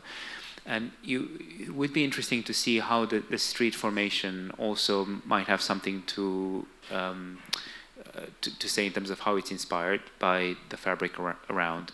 But also even in this kind of idea of how it integrates with the city as well, because you are talking about this kind of network of access points and routes that connect them, and you are clearly optimizing that process. But it's difficult to see how that network then links back to the context as well, or perhaps is informed by the context through maybe a series of desire lines or patterns of movement that are already established at the urban scale. So it'd be interesting to kind of talk a little bit about that, if possible. The other thing that it's really interesting is the project to me comes alive when we look at these images and when we look at the drawings and we understand the human scale and how some of the spaces are used. But I think once we get into this kind of level of detail, we're also beginning to scrutinize other elements associated with the construction method and the kit of parts and so on. And to me, I think quite key to that is the joining mechanism that allows several beams to come together at these kind of angles. They're three-dimensional angles, so they have to sort of work through. And again, I'm really happy to hear that you're considering demountability and kind of reuse, but that can only be possible if the joining mechanism is robust and considered in such a way that when you demount things, you don't destroy the beam itself, right? And I think it'd be good to see that, and also how the beams then kind of connect to the frame. And maybe another conversation as well is this idea that we are relying on a series of elements that are equal in scale and size, that are clearly part of an industrialized process. You know, that we have consistent lengths and so on. But you know, something of what you are suggesting, I think, can also lend itself to maybe an aggregation of other kinds of elements that might have something to do, maybe not so much with kind of the idealized dimension of the pod itself, but for instance with perhaps a series of standardized beams or elements that come again from the vernacular or that's been destroyed, or possibly from these more kind of contemporary building types that suffer from poor constructability and so on, and they are destroyed as a result, and then they yield raw matter to be reabsorbed into what it is you're producing. So again, it would be interesting to sort of see how the dimension of the pod comes from the raw material that's available for reuse. But again, these are things that maybe can be addressed at this kind of strategic level. They don't necessarily inform the design, and also perhaps this kind of idea that you know, clearly this is a prototype that has some kind of flex built into it to be able to accommodate elements of different scales that maybe are less uniformly produced.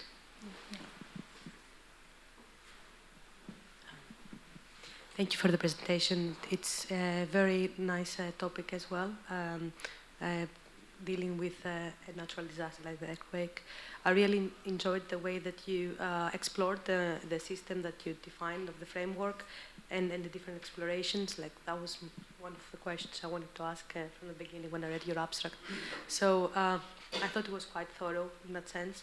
And actually I had the same, I really agree with Andre here on the same topic, like how this is connected to the urban fabric.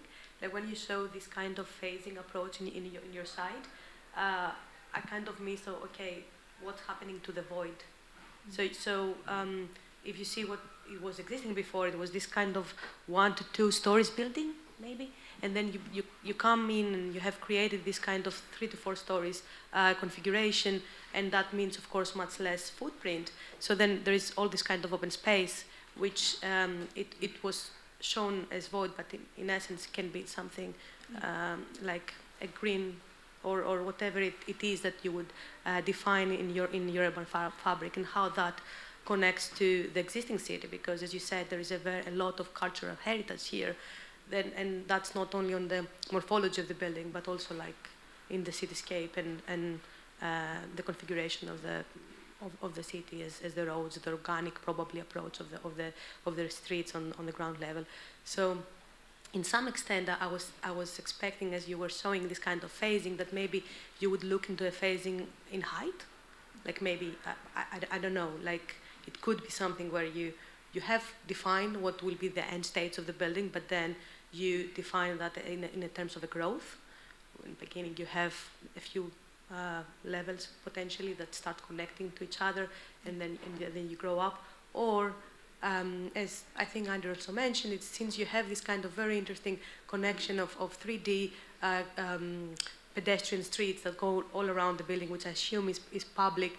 Once you connect the second building, then they start connecting in different levels. So you create this kind of 3D public space, 3D levels of public space with the new typology of a courtyard that is not only perceived in a ground level, but it's actually start being seen or reconceived in a different level elevations. So that's something that I would ask you to think about and how you start connecting these pieces together. I really like the fact that you had this kind of very much flexibility, and when you saw the app, that starts making sense, because one of the other questions was, from me, would be how the people would relate to this kind of new, but I can see all these kind of connections and references to the local architecture and the vernacular architecture, as you mentioned, but how the people can relate to that. And of course, having the app and start this, adjusting your unit or your house, that's a really, I think, a very clever way to tackle this kind of connection and start creating, this communication and dialogue with the community. So that I think is quite successful in your approach. And then, so yes, overall it's quite interesting. And so that's my only comment would be on that kind of urban approach. If I may address one of the questions, the fact about the building heights of the Nevari architecture being just 3 floors and the construction that we propose being more than 4 floors, is the fact that we are addressing the population influx right now. And the concept of 3 to 4 floors right now is not working out right now. Like, their spaces are being preoccupied and it's like illegal constructions happening in terms. So since we are proposing a system that can propose a stable geometry, we are also saying that it can be built further vertically as well. Thank you.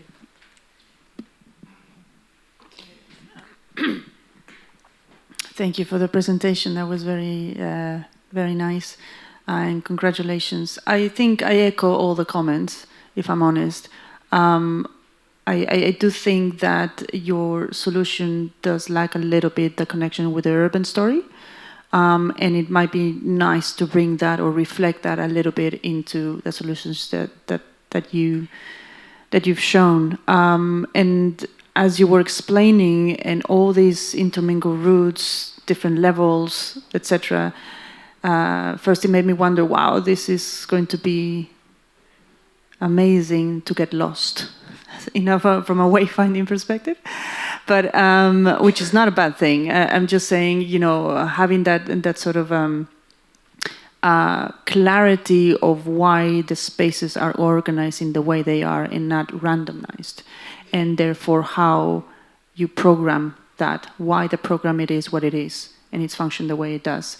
And on the other hand, I was looking at a lot of the, again, I'm thinking perhaps more in urban terms, a lot of spaces and gaps and in between that could be, the new public space, the new spaces of the same way that we call the small pocket gardens in here. Those are your new small pocket gardens, right? So I think all those elements, the streetscape, for instance, the amenities, public spaces. For me, it would be nice that you guys perhaps just mention or, have to think about that or show that a little bit clearer. That would complement your work.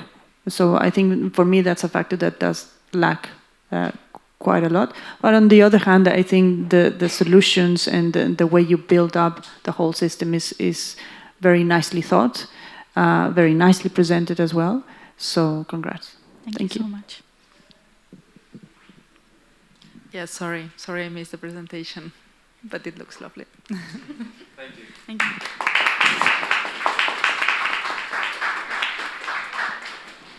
Good afternoon, everyone. Today we are honored to present our final thesis, Atitlan, a reflection of our research and creative exploration.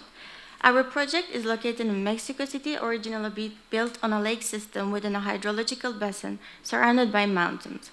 While most of the lakes have dried up, in the southeast part of the city, the lake of Xochimilco remains. Xochimilco, a UNESCO World Heritage Site, is celebrated for its historic canals, vibrant cultural boats, its diverse biodiversity, and its chinampa system of floating gardens. Chinampas, an ancient Aztec technique, are fertile artificial islands built on shallow lakes using willow poles, mud, sediments, and vegetation, stabilized by willow roads that enable year-round farming with natural irrigation, supporting large populations in the Valley of Mexico.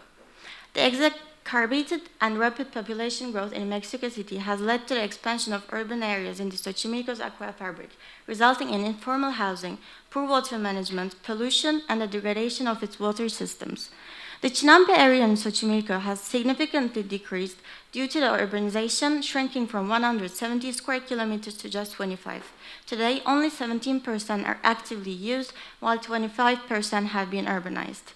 Population growth drives urbanization, impacting our agricultural practices and diminishing the historic Chinampa system. When the Chinampas are urbanized in this manner, their agricultural potential is lost, creating dead Chinampas. To make matters worse, the growth of the city has forced some of the Chinamperos, which are the farmers, to take on industrialized farming techniques such as the use of pesticides and fertilizers in the crops as means to keep up with the food demands of the population. This adds to the water pollution due to Chinampa's direct connection with the lake and its intricate natural irrigation system. By integrating into the area, By integrating into the area,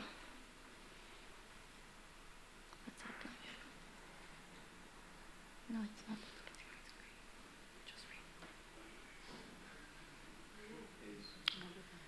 Sorry.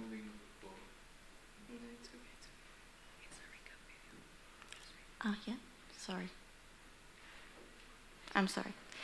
By integrating into the area of modified and optimized Chinampa system, the project aims to restore Xochimilco's Chinampa ecosystem by improving water management and circulation while fostering social cohesion through interconnected spaces that unite urban and aquatic environments.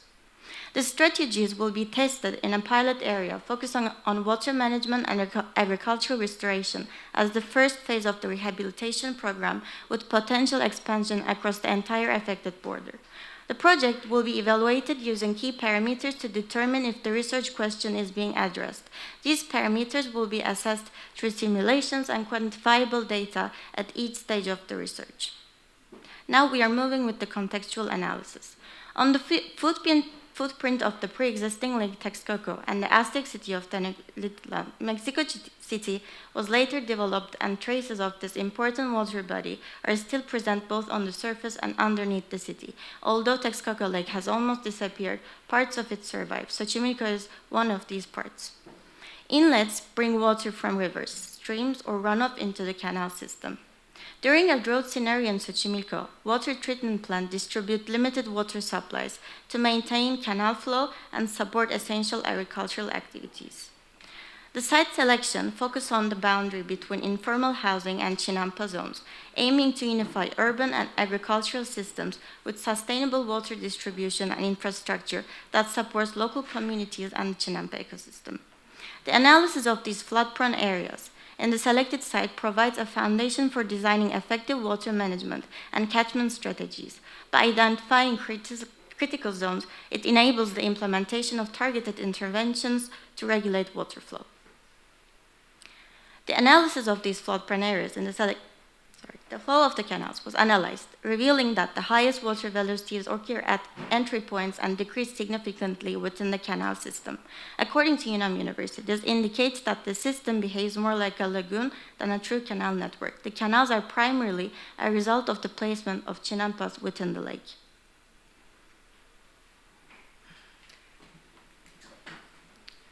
To address the situation, a rehabilitation plan is proposed and a strategy developed where the goal is to create a functional gradient and to achieve this, 3 main areas to develop were created.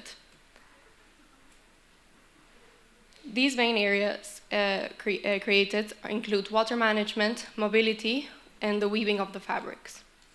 Each strategy with according strategies to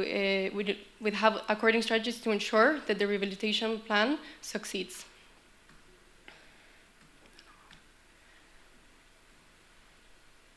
This results in an adaptive floating settlement, directly fed and created by the modular pieces. Now we are moving with the urban zoning. An urban zoning strategy is proposed within the selected site using wave function collapse algorithm. By defining rules and attractor points based on existing urban and ecological areas, the zoning plan aims to create a structured and adaptable framework. In the selected site, Zone 2, designated as a market area, is developed in relation to the existing market. The agricultural zone is established around the existing Chinampas, while the housing zone aligns with the informal housing. Between these, a united hub is created as a functional space. Finally, bioswale zones are strategically identified based on the flood-prone areas. Following the zoning process, the design of the primary network begins. The initial step involves conducting betweenness and closeness analysis of the existing canals and streets to identify the most frequently used paths. These paths are then used as a design reference for the newly proposed network. After the analysis, the result of the most used paths were taken as a reference for building a new network. The new network was developed with careful consideration of the zoning framework. The design process involved defining key points within the zoning areas and running a shortest path algorithm to establish the most efficient connections. A zoomed-in visual representation showcasing the newly designed canal network, illustrating how a canal design is represented within the new primary network. Now we assess water management. Our project incorporates a comprehensive water management strategy that integrates bioswales, biofilter, and physical experiments to enhance water purification, flow, and catchment. In the upcoming sections, we will delve into how these components work together. Before presenting the design morphology for the new chinampas, this comparison highlights the transition from the original chinampas to the new proposal. The hexagon tessellation is the pattern in nature that with less amount of border walls, and in this case, materials can occupy space tightly without using gaps. By tapering the extruded hexagon, a dense aggregation is achieved in the top part, creating a platform, yet maintaining the bottom half less dense or porous, this allowing water movement and avoiding stagnation. The image compares two designs, the traditional rectangular chinampa and a new hexagonal concept. The rectagonal form generates sharper concentrated flow patterns, potentially causing turbulence or stagnation. In contrast, the hexagonal design disperses water flow more evenly, reducing turbulence and enhancing circulation, which may improve oxygenation and nutrient distribution with the chinampa system. The final chinampa design was optimized using an evolutionary algorithm, refining fixed and floating modules based on criteria like water flow, structural stability, buoyancy, and ecological surface area. And with this, an efficient influxional solution is achieved. Buoyancy is essential for the structural performance of floating modules. FE analysis ensures stability by evaluating displacement patterns, weight distribution, and resistance to deformation in the water. By analyzing these stress patterns, the design structural efficiency is evaluated, ensuring that the morphology can withstand environmental forces such as water pressure, buoyancy, and load distribution. The fixed morphology mimics traditional chinampa, forming a woven pot structure filled with soiled organic matter. Aguejote trees anchor it to the bakelet, while its walls support the oxygenating plants that purify the water. This axonometric view shows the final morphology that will serve as a boundary and an anchor for the rest of the system.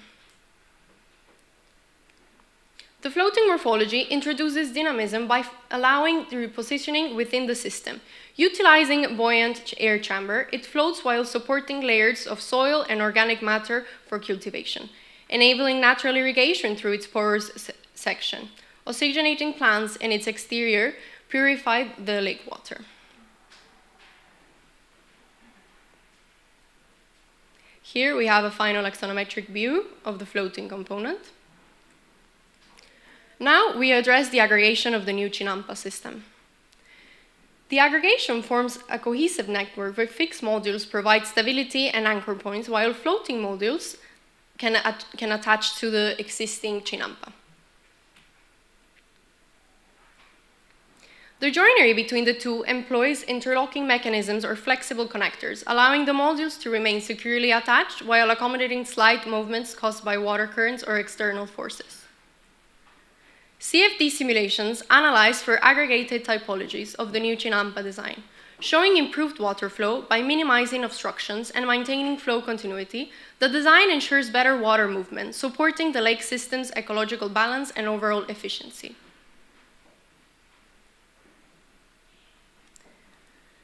Adaptable floating connections. Here we present a framework for reconfiguration, mobility, and connectivity management.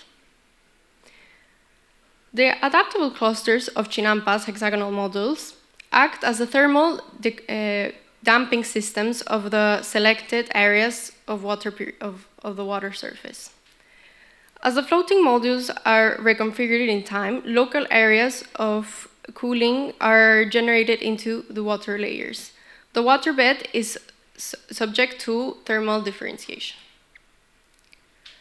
The adaptable clusters of Chinampa hexagonal modules act as a thermal damping system. Then, again, showing here in the water surface.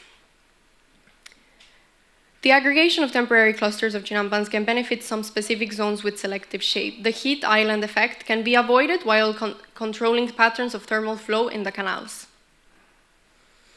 Aggregating biologic that flows, the anchoring to the fixed hexagon modules, the modular shading system makes the connected parts between the fixed Chinampas more flexible and comfortable for inhabit and cross.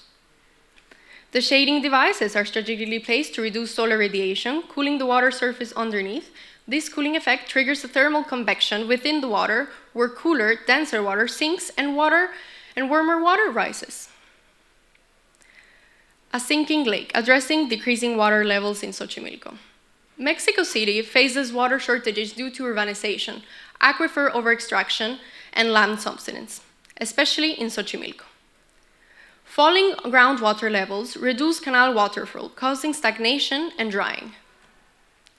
Taking into consideration the flood-prone area, a bioswale system is designed to be placed there.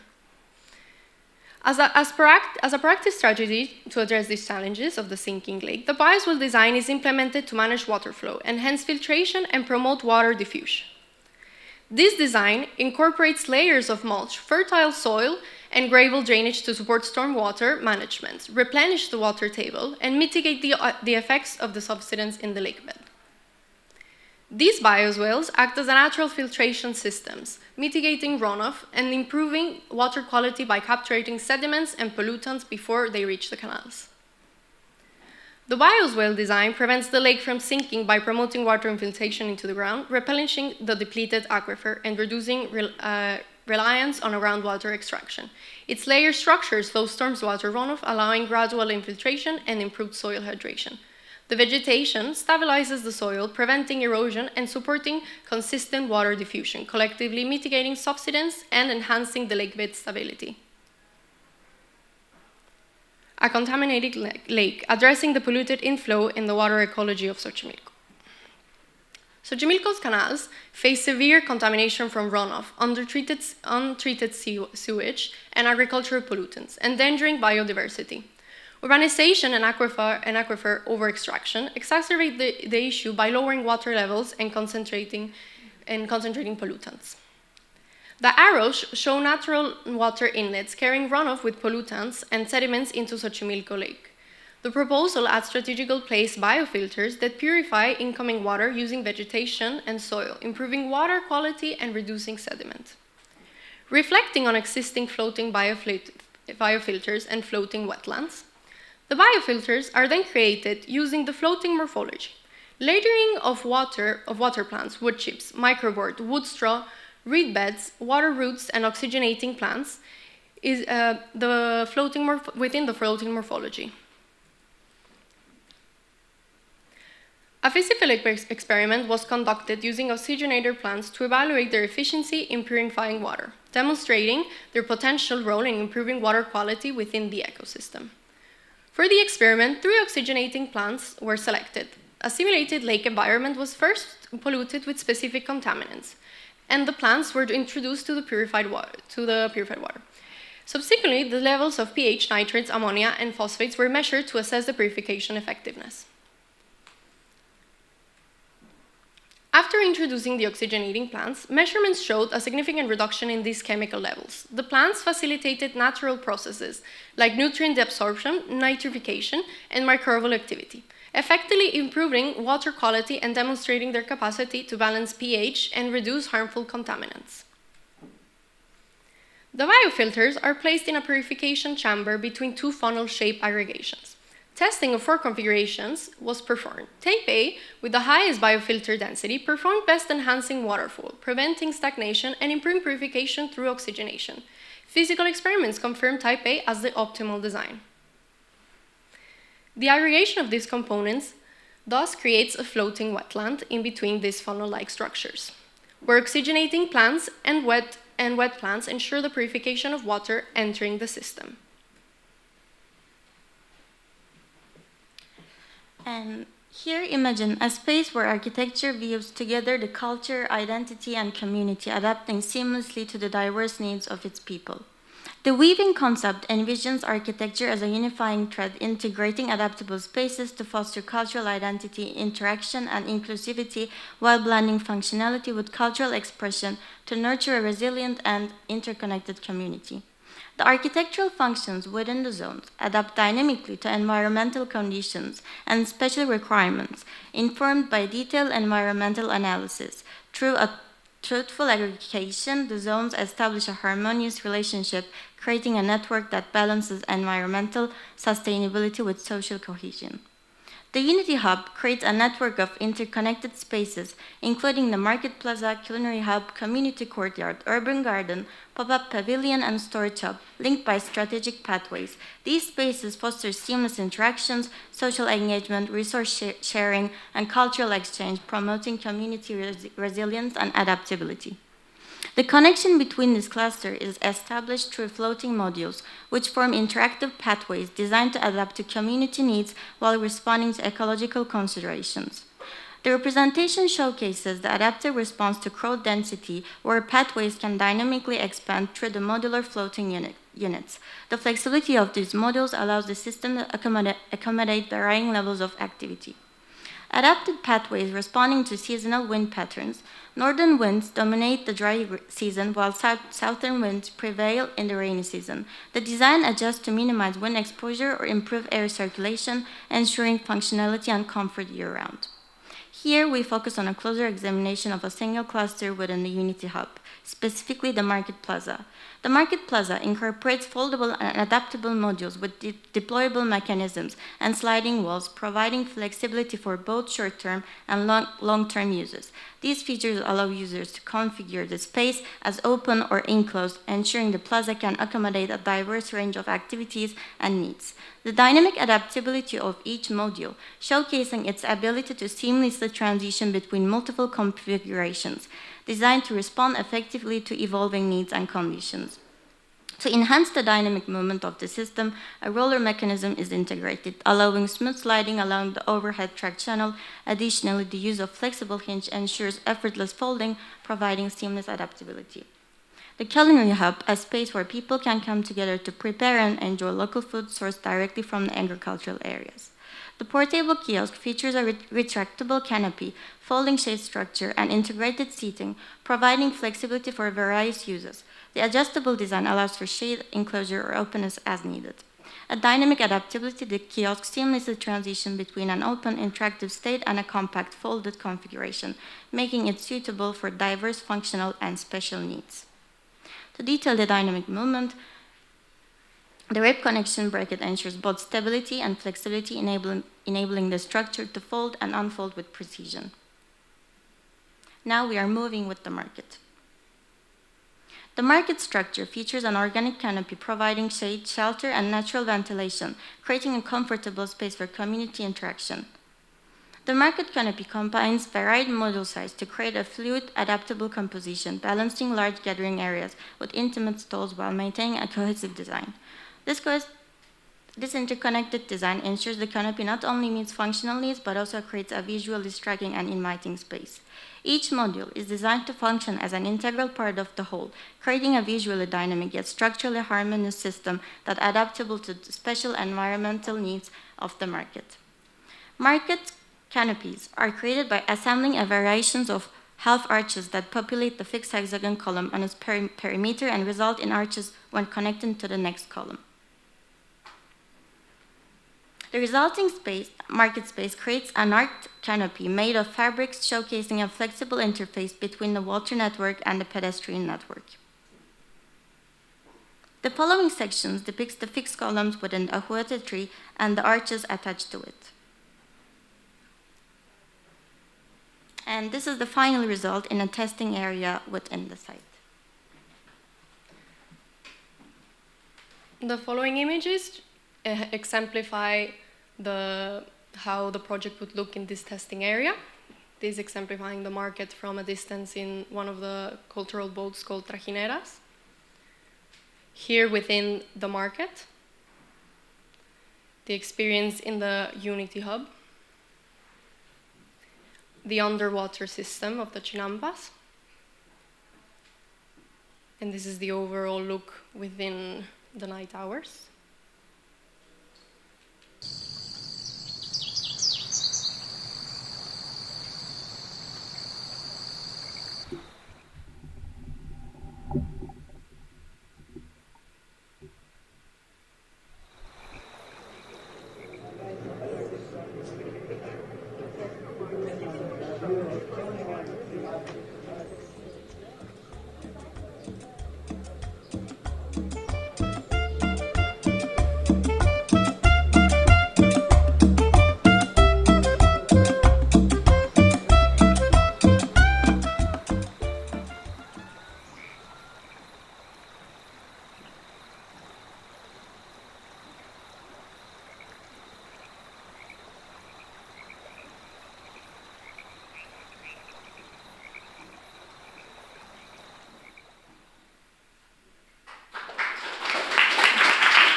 Hola. Hola.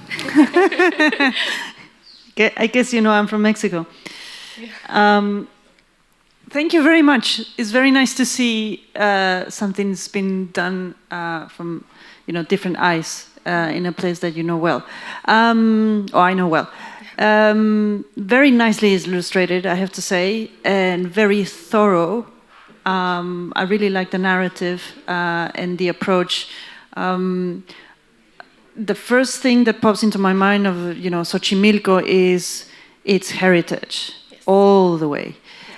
So that's really quite important. Is the place that, for anyone who hasn't been to Mexico, is the place to go because it brings not only a lot of history, it is really problematic, but it's really one of the roots on Mexico City. So and I really like the ecological, let's say the minimal touch intervention of your methodology, which I think that's the right way to go, and not to say, let's strap everything and then we regenerate.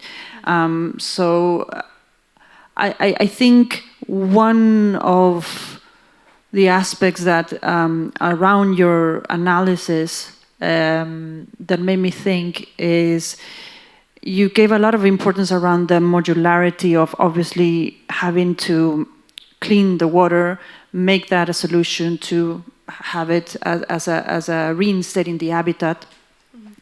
But I kept thinking, where is the community aspect of the project?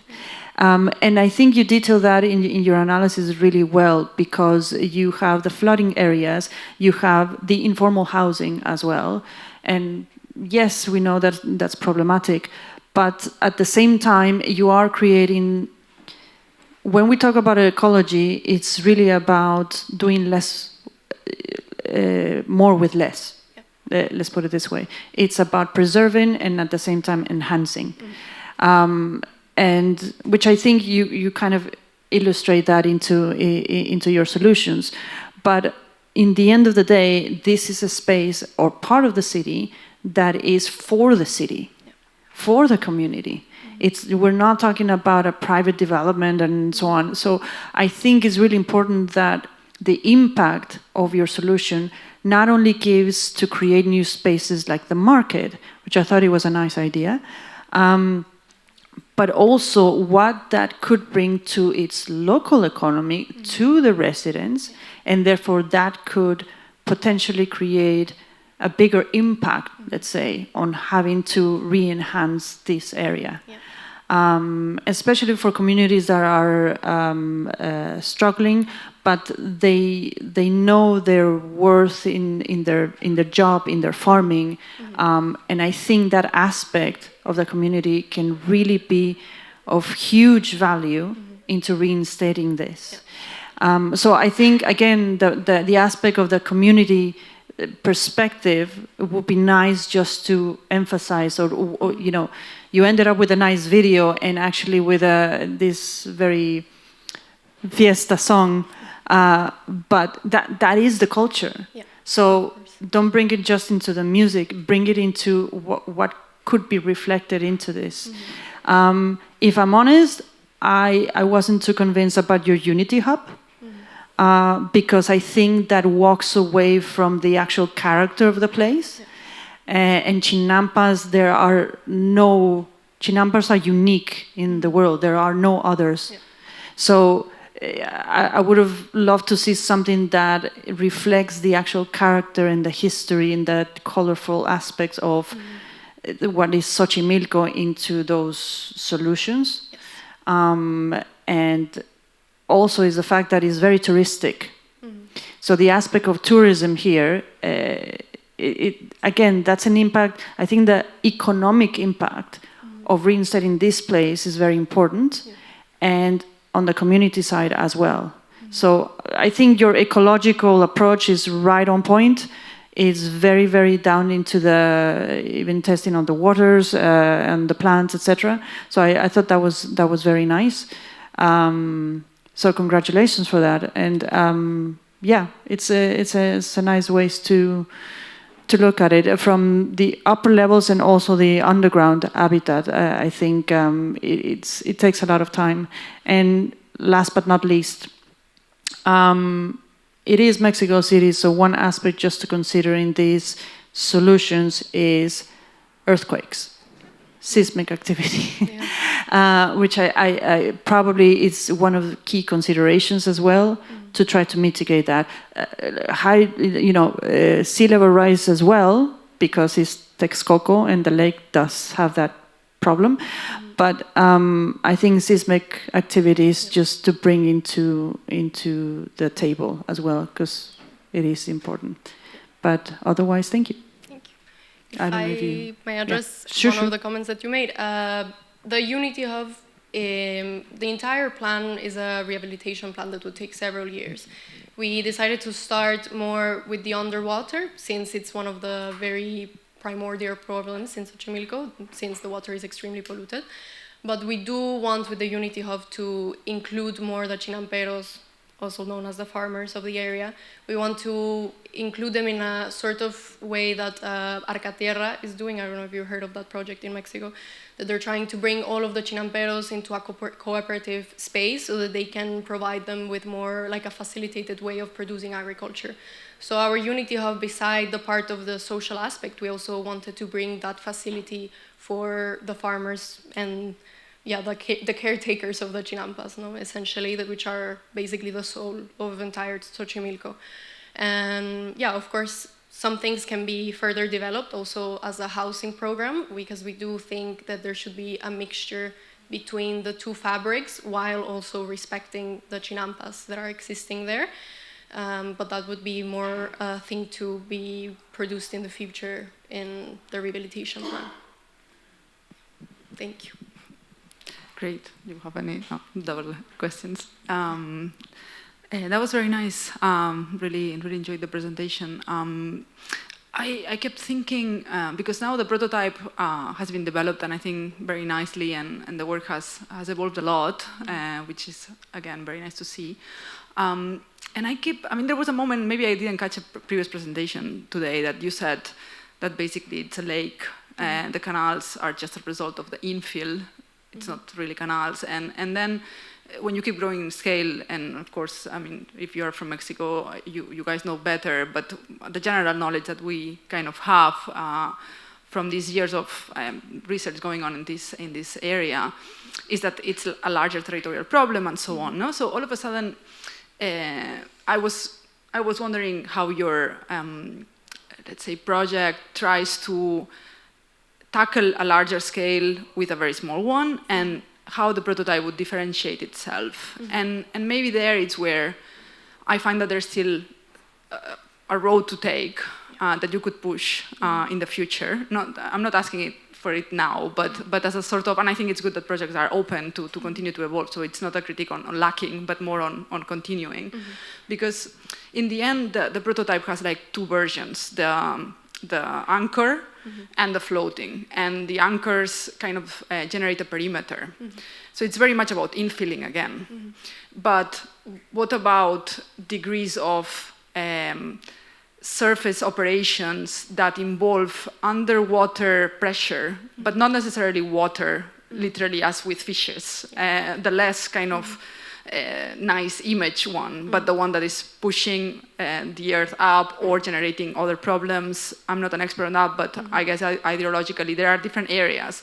So when you speak about areas in your project, somehow I feel like I'm less interested in the programmatic areas or the urban zoning per se, and I think the design could be more hardly driven by forms of ideologic conditions of more or less water depth or more or less water pressure, more or less resistance.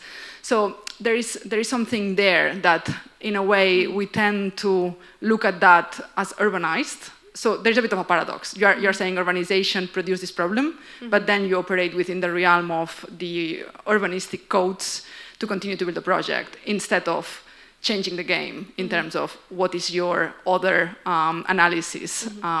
So I think that there is something there that could be interesting to continue to tackle, which is to speak with what you want to develop and not with what generated the problem. And that links to the idea of differentiating a prototype, and it fits back. And I mean, I will not do what I said I would do, which is like ask Milad or Elif if she were here. But I think it goes back to a larger way of working that has to do with what are the simulations producing back and forth. Because sometimes I feel like the simulations are giving you hints, but you tend to use them to validate the work instead of using them to generate a new step of iterative differentiation of the prototype. And that, again, and I'm saying this because you've done so much work that I can say this, so, but I feel like somehow when you jump into the kiosk or these other typologies, I'm a bit like, couldn't you differentiate the logic of the module so that it's less either fixed or floating, either or just that, more surface and less volumetric, more above the water or less, more or less productive, you know? So all this is in the project, but it's not the driving narrative. So maybe what I would counterpose is like, I really enjoy it, but I would also really enjoy a parallel narrative that is absolutely not about any urban logic, and it's more hardcore ecologic in that sense. And then that produces conditions that potentially go back to the basic cultural needs, which is, okay, better water, not only clean water, but distributed water, because as far as I understand in the Chinampas, there is a problem of accessibility to water that generates hygienic problems and so on. Starting with that and continuing with living types. Or I agree that maybe it's not about so much about how they live. Your question was about how they gather, and I'm 100% with you about that being the core instead of going into a housing project. But in any case, you know what I'm getting. Sorry that it took me a few words to go around it, but yeah, I think that's how I would continue it to see the other side of it. Yeah, thank you so much. Thank you for the presentation. I really enjoyed it. I wanted to thank you for such a sensitive and soft approach to a challenge, actually. And as said, I didn't know this part of the Mexico City, so I'm quite happy that I learned all this about its cultural heritage and how you tackle it and you bring from the Chinambas. I thought that the material system that you developed, it's very successful in terms of morphology, how the looks of it and how that is aggregated. I thought it's really successful, and the fact that you reminded us that architecture is not just about designing buildings for people, but it's also about designing habitats and designing for the nature itself. So I thought that this is quite interesting and successful part of your dissertation. One thing that it actually reminded me of, and it's this part of probably the invisible cities of Italy, and how this applies to. I was trying to look it up, of course, and it's Savra, where there is this kind of city with thousands of wells that actually is developed over a big lake, and the whole thing that you see on the top is actually reflected to the lake itself. So the whole cultural heritage that comes on top of the building is just in the buildings in the city itself is just coming from the underground. So when you start discussing about this, that okay, we start creating this kind of habitat and that self-regulates itself and cleans the water for the people, and then in the later stages we will look into how this develops. I think it's just this kind of a mirror like image of what happens underground, and your video actually showcases it so well with the species or the biodiversity that you start recreating it, and I'm pretty sure you have much more expanded in your dissertation, but how that starts, reflecting on the top.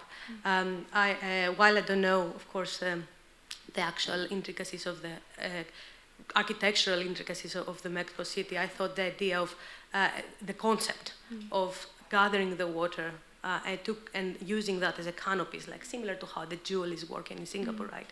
It was quite clever, like the idea that, okay, we don't only retain the water underneath, but we actually get the new water in and ensure that we're creating this kind of little hubs for people. I thought that is quite successful.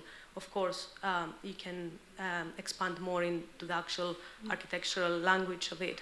But yeah, that part was, I thought it was quite interesting. And I guess another interesting point that I found is the fact that with this kind, if I understood correctly, this kind of structure, you actually retaining the ground, right? Like it stops corrosion, or it's something like the subsidence of the land starts addresses that. So that was quite interesting. I'm not, if I understood correctly, and that was a question I wanted to ask you, some part of it can be actually reconfigured, or it configures itself? Yes, some parts are reconfigurable depending more on the two seasonalities, more like on summer and winter, addressing the solar radiation of each. So the movement of the chinampas tries to use the solar radiation to create different differentiation in the water temperature, to then create movement in the water by convection. Okay, so these actual units are not connected, because you said that some of them are connected. They can be connected. We took actually inspiration on those modules from the original Aztec chinampas. They had two typologies. One was a fixed typology, and then they had the floating ones that they could move around with canoes. So inspired on that, we take these that can be moved around with canoes to be adapted for the two seasons of the solar radiation. If I may something, if we can move a little bit faster, because we have one more. Sorry. Yeah. Okay. Well, that was from me. Thank you very much. Thank you. Well done. Thank you. Thank you. Now we're going to be very, very brief. I really enjoyed your presentation. Congratulations. Thank you. I think, to me, what was really, really successful are the physical simulations that you've deployed. I think they look incredibly appealing. I hope they yield results as successful as the constructs themselves. And I'm especially drawn to your, I guess, clay 3D print. Yeah, and that also obviously spawns its own question, which is how will you actually build this in reality, and presumably it's using an upscale version of the technique you used to build this. But it would have been interesting to hear a little bit about that.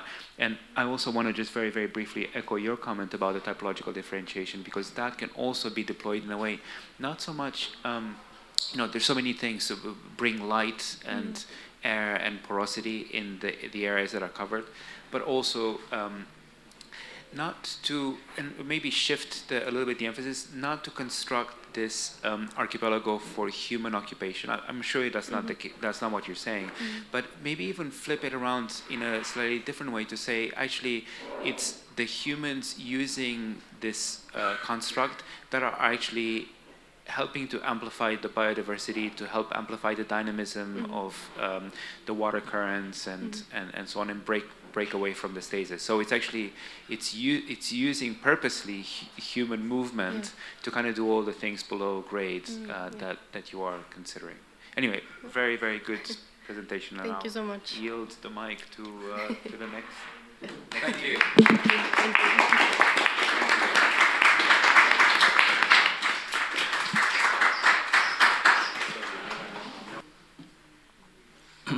So, hi everyone. I'm Efe, with my colleagues Rushil and Burak. We titled our dissertation as The Gap in the Cloud. Nowadays, we encounter these conceptions and growing concerns more than ever, expressed via popular buzzwords. We started tracing this emergence from the point zero. Throughout history, various modes of repositing information were discovered and developed. And tracing down to the core fundamentals, data, space, and energy are three preliminary constituents, and we question how interdependent they are on the other. Data are raw materials extracted from our environment, forming a hierarchy through information, knowledge, and wisdom. Like bricks, it holds value when utilized with others. Imagine a unit, byte, as a single letter. In this manner, 1 megabyte would be equal to a short book. However, from the dawn of civilization to 2003, roughly estimated, we generated 5 exabytes of data. But today, we generate the same every 20 minutes. That is approximately equal to the entire collection of British Library, just about 400,000 times. Processing of such is enabled by so-called cloud phenomenon. It is invisible to us, but it has a deeply rooted physicality somewhere else. In this manner, data matter and have matter. You can see how the computational supply has evolved over time. Despite the miniaturization, our demand is increasing enormously. That's why, from the first to the fastest, the spatial requirements stayed comparable. Where multiple computers communicate is called a data center. From connected devices, data first travels to the local edge centers, immediately close to users. Then it moves to the remotely positioned ones for further processing. Yet the current developments like 5G and IoT requires low latency computing in the urban context, where the end user are positioned. Whether it's remote or urban, the current space making serves as an unwieldy shelter for the hosted equipment. The uncertainties about the evolving operational requirements have shifted the focus to modular and prefabricated approaches that promise scalability only at an isolated machinery level. As data centers have evolved, their overall footprint has grown, yet direct human access has decreased. Therefore, the public remains unaware of what happens to their own data. By enabling an inclusive, public interface to these black boxes, we can shape an aware, secure, and equitable digital future. According to these extents, we extracted multiple case studies around the globe, plotted them on their superimposition, realizing that an adaptable and accessible space-making approach, mutual to its context, is missing. As a mission-critical typology, data centers exist with the help of auxiliary components where IT and cooling systems are the primary energy consumers. As the competition density has increased over time, the IT equipment have also been improved to better manage the heat loads. Accordingly, the single-phase Emergent is the most promising cooling solution. The coolant in the Emergent tanks need to be chilled for reuse via heat exchangers. For this purpose, liquid-to-air options utilizing the external ambient air intake are the most viable. On the current day scenario, the resultant heat is directly released to the atmosphere in the form of hot air, expanding the environmental impact. Accordingly, the rapidly increasing energy consumption mirrors the heat amounts released into the atmosphere. And especially the emergence of AI urges an improvement to better manage the energy utilization. Such efficiency in the context of data centers is measured by the power usage effectiveness, which indicates how much of the total energy supply is utilized for actual computation. The lower the PUE, the more efficient the data center. With certain design practices, we can lower the PUE to a certain extent. But if you reutilize the expelled heat, the net PUE could be further reduced. District heating provides a seasonal PUE reduction. Therefore, cultivation allows for a more consistent reduction over time. Heat reutilization for agricultural practices also unlocks a potential for public engagement and participation. Cities are living systems that consume resources, produce waste, and transform inputs into outputs. What if we reframe the data centers not as isolated entities, but as productive nodes in the city's resource system? Or can my data feed me? Gathering our investigations of data center building practices towards data, space, and energy tangents, their intersections hinted further takeaways towards our problem space as adaptation, hybridization, and reutilization. Since the data, space, and energy demands of urban actors are influenced by the urban fabrics they share, the emerging problem space requires a contextual lens for further resolution. Looking at Europe, London houses more than 300 data centers, serving as a global hub. Regarding its challenging urban fabric and emerging needs, we ask, how can we generate an adaptable and accessible data center typology in London, utilizing its excess heat for cultivation? Bisected into two, first phase investigates a material system to establish heat reuse, to enable an adaptable space-making framework later. As per the previously mentioned concept, we propose a hybridization that will utilize the waste heat in the form of productive public ground, which is cultivation. But computational loads fluctuate up to 40% between day and night activities, resulting in varying amounts of released heat. Since the cultivation units require stable thermal conditions, the material system we have developed aims to passively regulate the heat transfer, utilizing phase change materials. PCMs store and release thermal energy via their latent heat during phase transition, just like water. Various PCMs have various melting temperatures based on their chemical compositions. Amongst hydrated salts, calcium chloride hexahydrate is an ideal candidate for our case, with its melting temperature around 30 degrees Celsius. Also, PCMs need to be encapsulated, and the common practice is via polymeric shells. Considering the potential of using additive manufacturing techniques for these shells, triply periodic minimal surfaces are well suited to facilitate heat transfer between two subvolumes.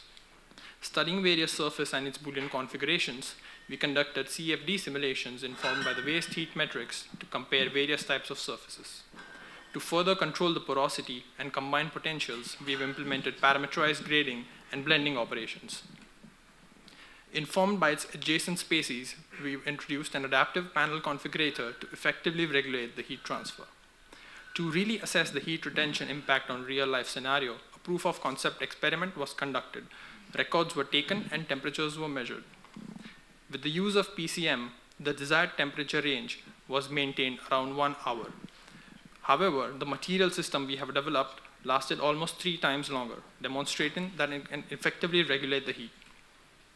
Additionally, the PCM's material transparency changes with phase transitions, presenting an additional visual interface potential to portray the computational activity.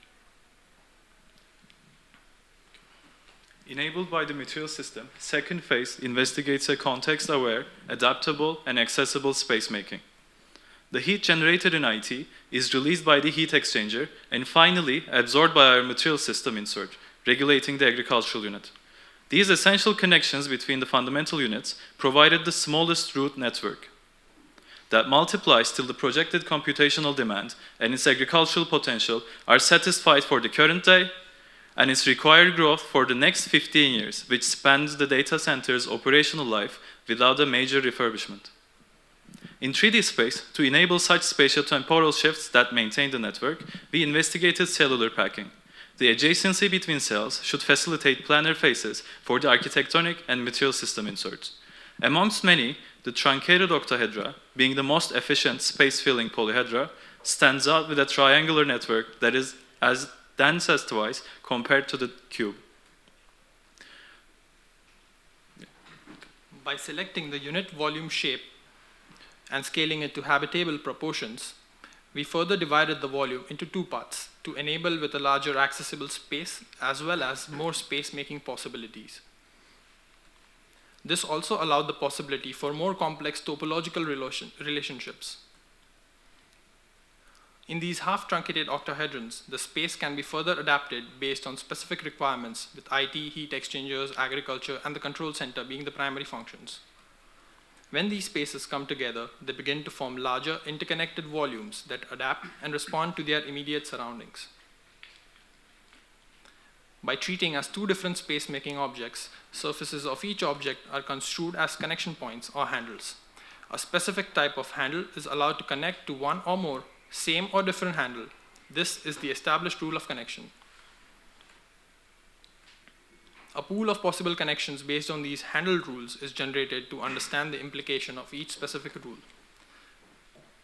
Now, which rule should we apply and when? To answer that, we established a guide or a field, which is a context-informed set of vectors. The assembly process would be unique to its guiding vector field. These vectors can be generated by subdividing a site volume into voxels and then into its corresponding surface planes. These planes are the medium of testing the context conditions like wind influence, solar shading, and solar radiation. The vector normal to these planes is utilized to inform the scalar and vector value direction of a point grid within the site, thereby giving us the field. Mapping data centers and cultivation allotments revealed a stark contrast. High data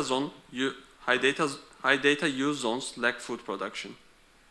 We conducted a multi-layered analysis, including user profiles, proximity to the infrastructure, and agricultural allotment zones. Demographic layers were integrated to define user profiles and identify clusters with high data processing. Then the clusters were ranked by proximity to the electric transmission network. Also, the zones with limited access to the agricultural allotments are identified.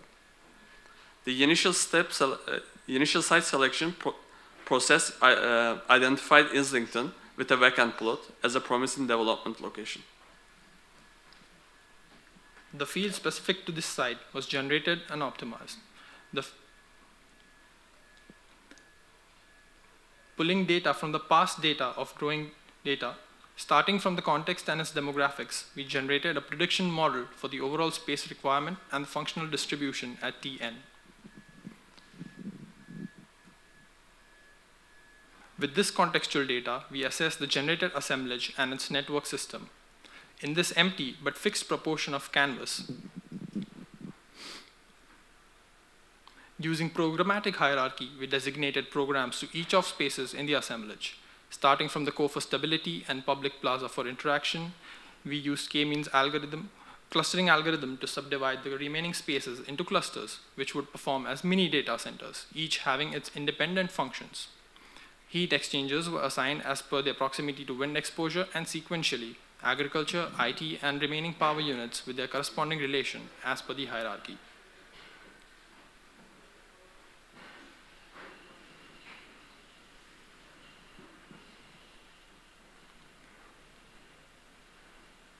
Extracting the programmatic floor plates, a multi-objective evolutionary algorithm was utilized to test the performance of the programmatic topologies in the given fitness objectives.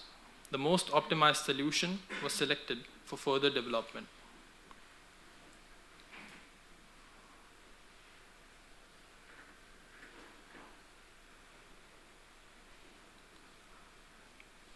The selected solution for this specific context in Islington, with its simultaneous public-private spatial attributes, was the solution for T0, 2025. As per our calculations, the proposal can adapt and grow for the next 15 years with all its functional metrics in check. Therefore, the structural system should allow such expansion. Additionally, because of the equipment loads, 3 times of a typical loading capacity is required. We started our experiments tracing a single cell. An alternate approach was extracting an orthogonal module inside the cell. While both approaches sustain the topological relationships, the internal octahedron members blocks the circulation on the colored faces while having 80% more members. Performed analysis portrayed the inadequacy of such orthogonal system alone. That's why we hybridize both, borrowing and enveloping exoskeleton. This combination provided a superior performance while reducing the total member count and with a better internal scheme.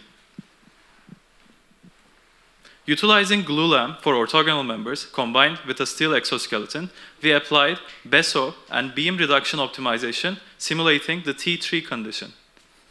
Resulting configuration provides a total of 45% metric tons of embodied carbon reduction at the product stage before any building activity while still serving for the projected demand. Therefore, we performed fast fluid dynamic simulations to identify how our assembly performs for the guiding the ambient air. The achieved framework hints at further potential for various scenarios in various contexts, site conditions, and user requirements. Perhaps if you can check the pamphlets we've distributed, you can find our journey actually as an X-ray of our framework. And if you see, if a single tile changes, our framework is able to adapt to inform multiple morphologies. You can see a dollhouse version of our interaction. And that's how we imagine the internal conditions inside our reimagined data center. On the right-hand side, on the upper part, you can see our material system development and how it can be open to the public interaction, indirectly representing the computational activity.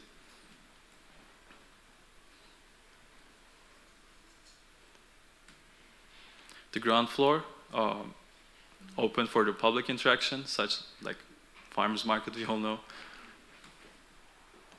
Thank you.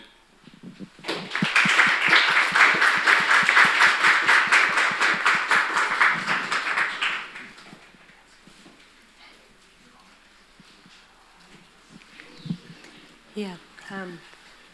Thank you very much for the presentation. I really enjoyed it.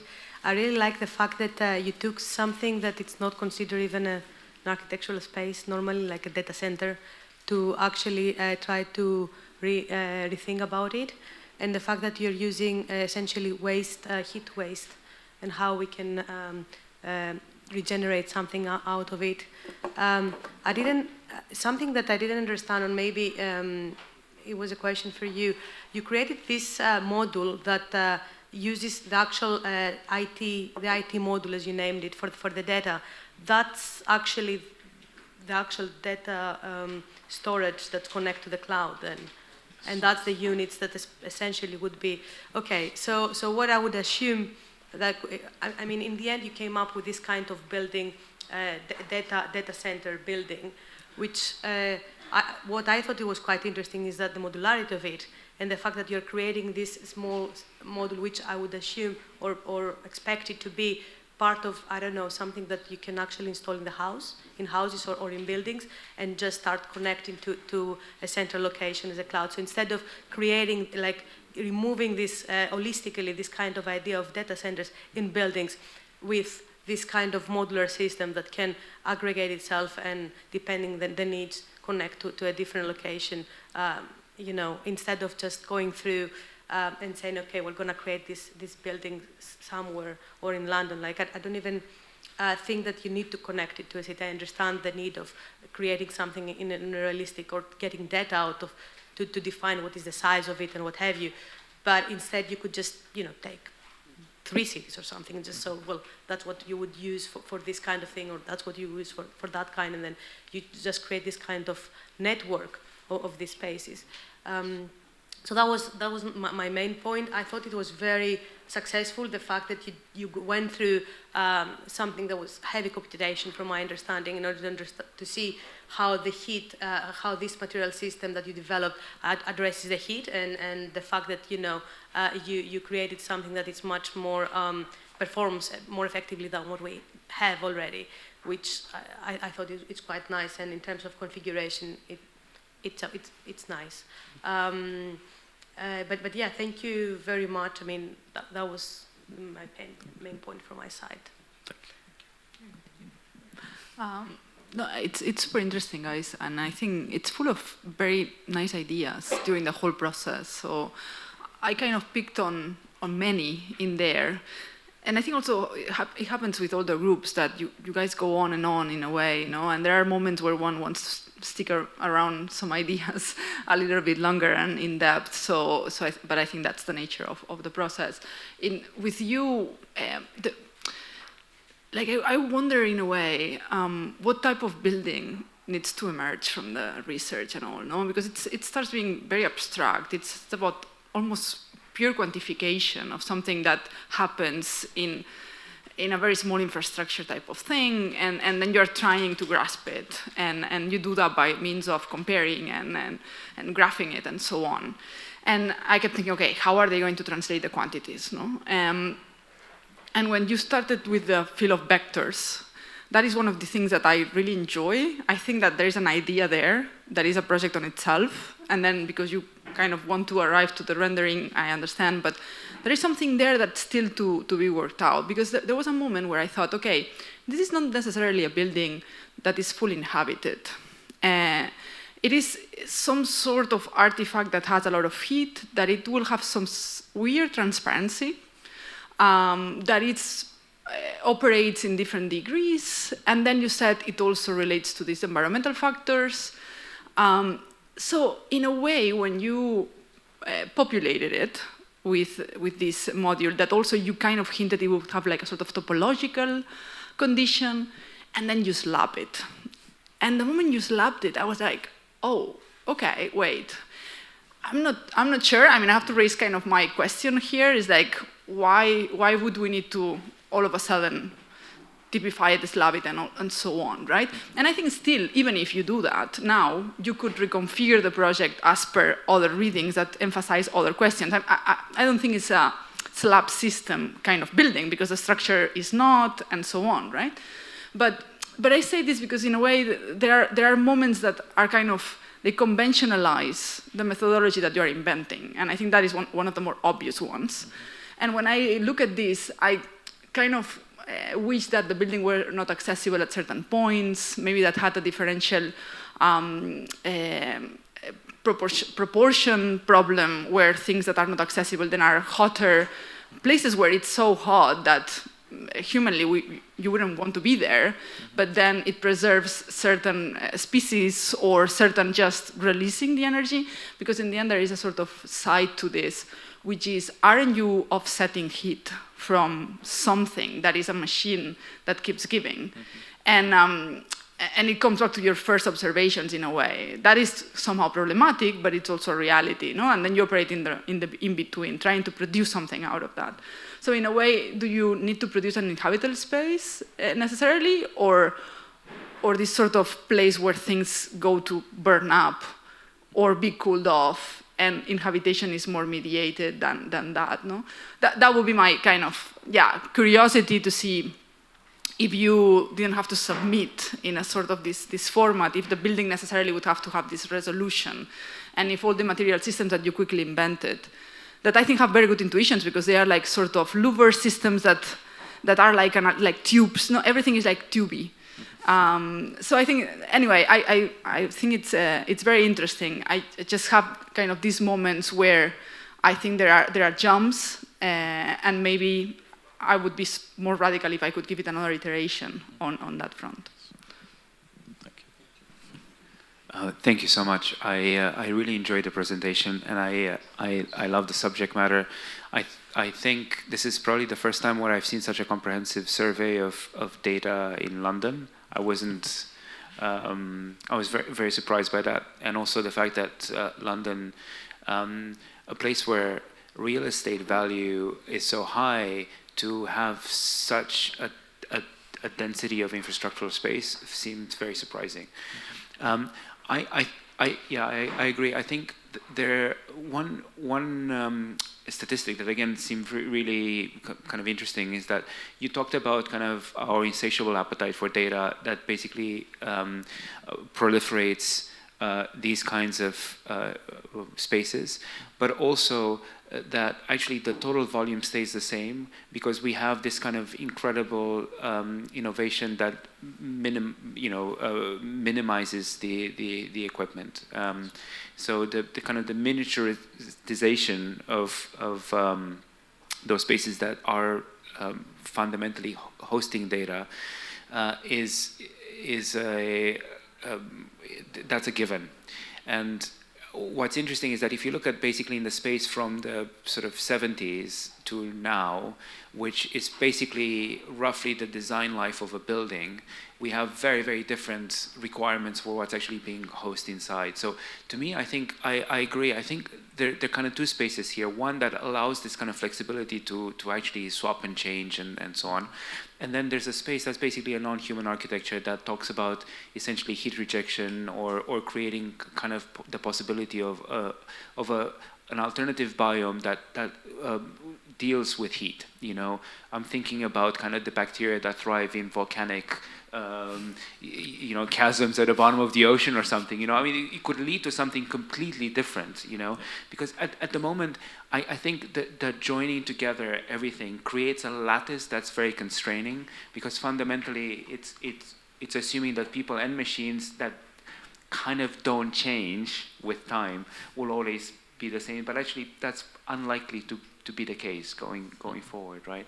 But I think this is a really interesting project, and the kind of the formal conceit here is at the moment is sort of drawing from this kind of, again, language of heat rejection, louvers and things like that. But it could be something much more radical, and I'm really intrigued by the cubes that you have here, and it'll be really interesting to sort of see how they kind of begin to sort of suggest an architecture that actually removes the human inhabitation as this kind of maybe primary driver, which seems to be at the moment.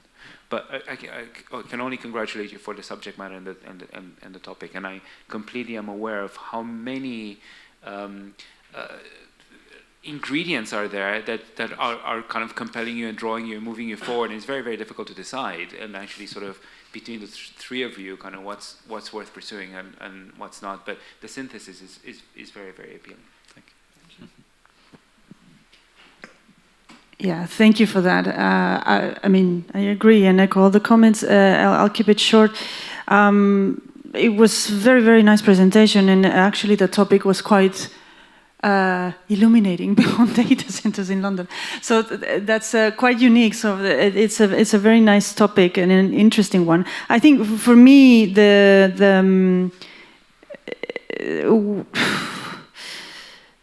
for me it just echoes scalability, modularity, and you know, in the end of the day, is constructability.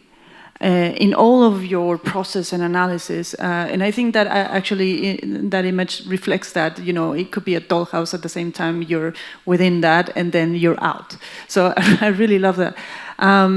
But and probably I'm thinking this in terms of really applicability. That you ended up with well, there's an image here that is, you know, you're actually using as a building.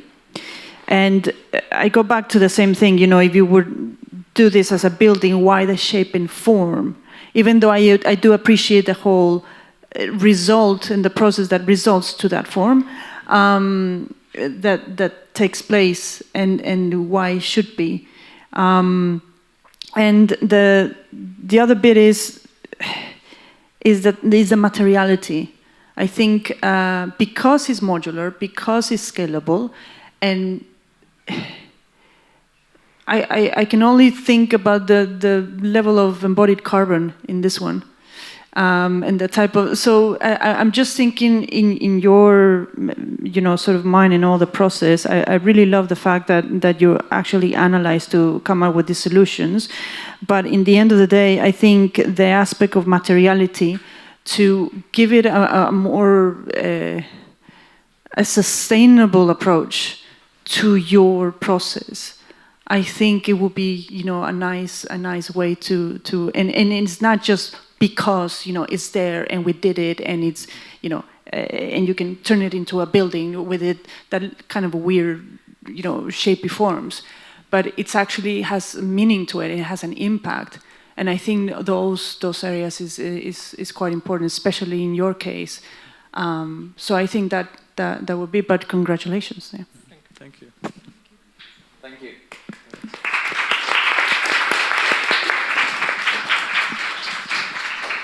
Okay, great. Thank you everyone for being here. For our final jury, I would like to thank our jury members for their valuable feedback. And for those of you here, we have a keynote lecture at 6:30. And for those of you who are online, there will be another link. We will be with Laura. Thank you all. Thank you.